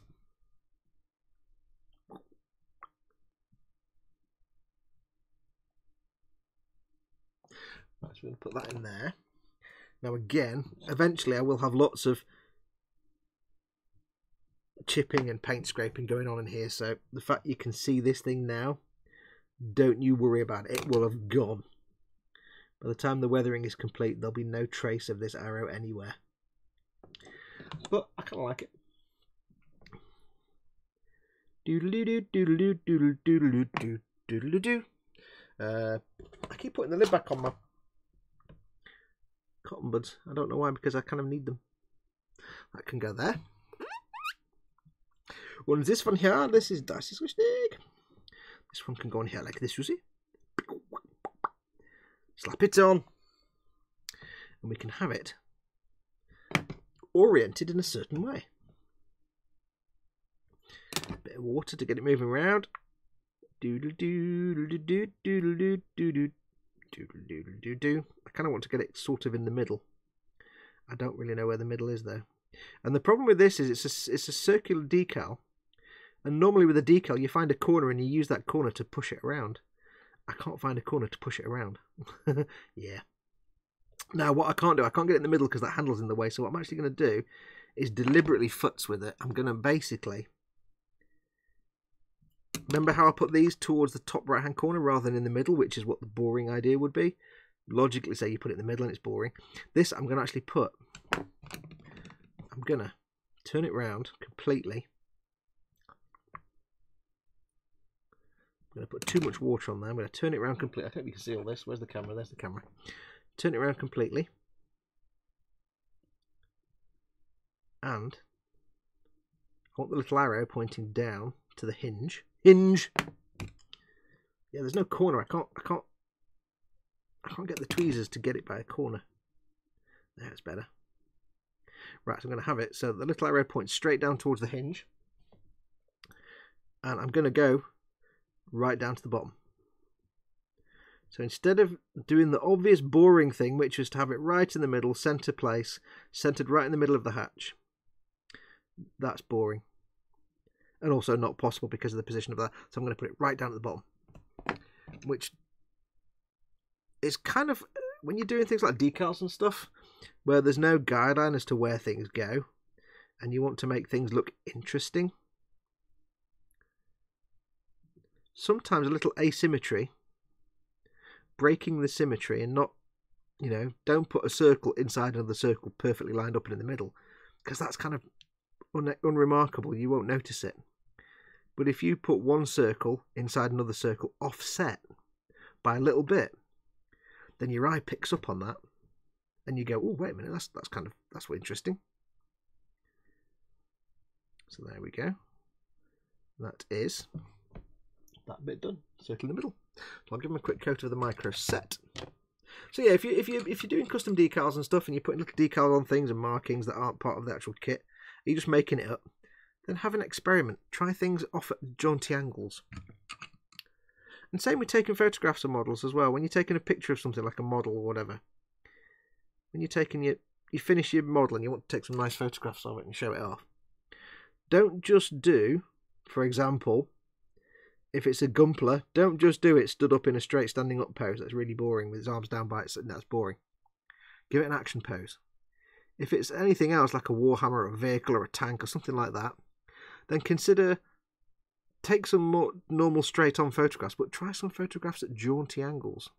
Try tilting the camera a bit or tilting the model, or, you know, just do some straight shots and then move the camera around. Have the camera looking like that. Or, you know, say that angle. Let me zoom out because you can't see now, can you? Instead of having, you know, a shot from the front, a shot from the side, I sometimes have the camera pointing that way to get a jaunty angle. It's always good fun to do that. Always good fun. And you'll find sometimes, just by farting about and doing that kind of thing, you'll come up with some brilliant little pictures. I'm going to give this Aquila another blap of the micro sol, whichever. I never know. I still don't know which is which. To this day, I get them wrong. I'm going to get another blap of this on here. And you can see I'm being really super generous with this. The rest of the decals, I don't know how much weathering they're going to get covered up with. I don't want to go too far. This, don't care.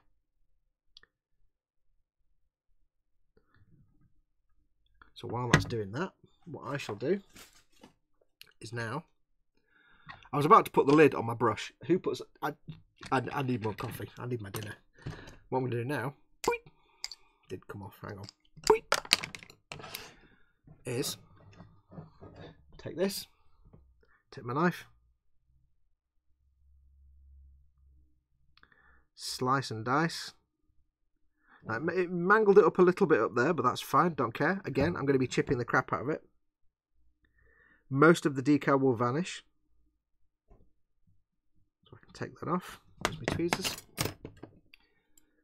I can take that off. There. I can take that off. Get off, get off. I can take that off there. Oh, it's still attached a little bit. That's fine. No problem. Snicked. Snicked.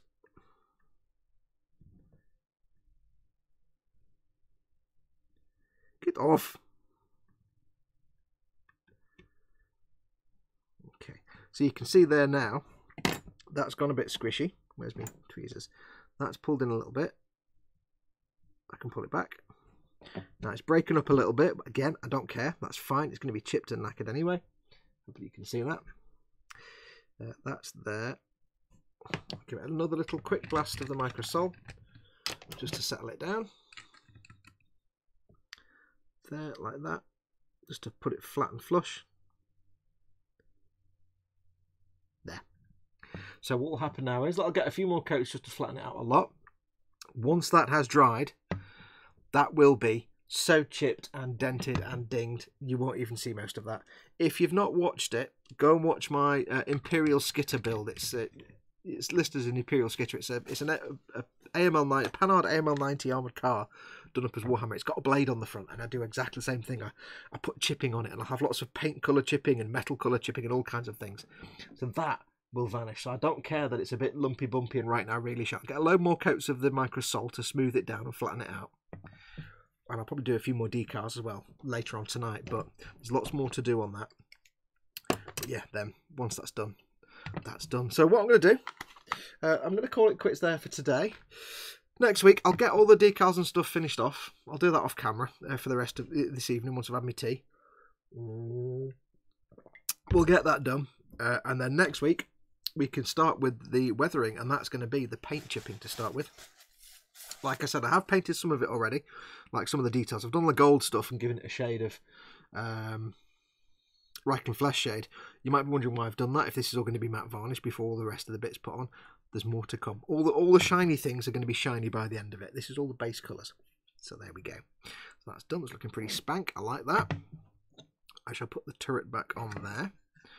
No, I shall put my thumb right across that big decal. Well done, Fox. Yeah, well done.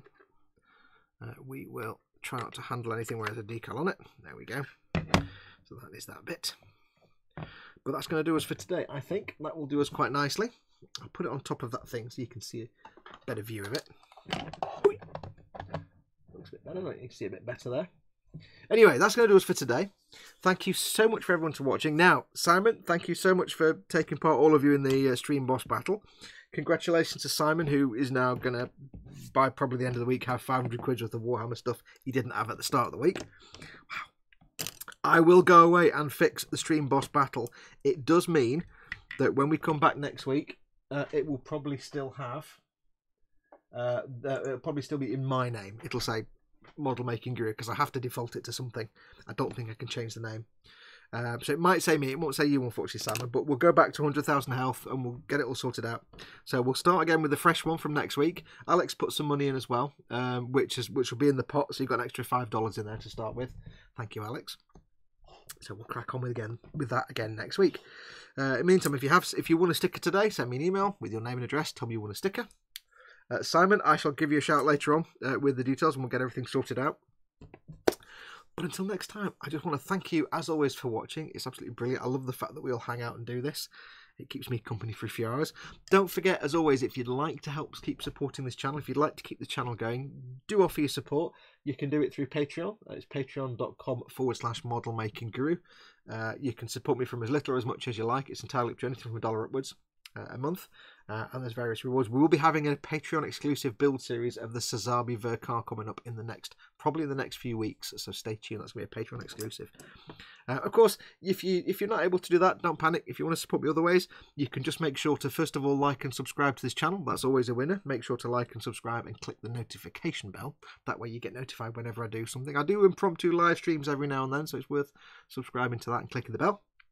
And also, if you're already subscribed, when you watch one of my videos, if there's an advert, consider watching the advert. It really helps me out a lot. I get a little bit of revenue from that. And last of all, if you're looking at buying some model making supplies, before you go onto Amazon and buy them, look at the description under my videos. It's got a list of products in my store and a link to the store, because there's a lot more in the store that's not listed in the description.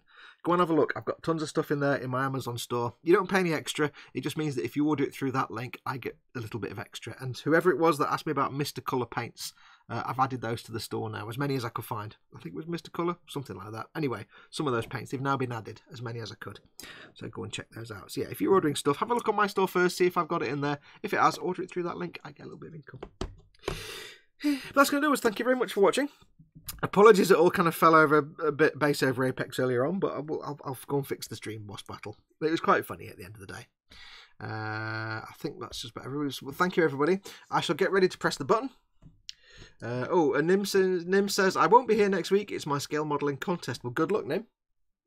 Hope you do well. Yeah, guess we're all done here then, says Paul. Yes. Coming to the end now. Enjoy the rest of your shift, Paul. Hope it goes fastly for you. You can get home and have your nap. But that's going to do it. So until next time, I shall say thank you very much for watching. Take care of yourselves. Go make something awesome, of course. Go be awesome. And until next time, adios, amoebas.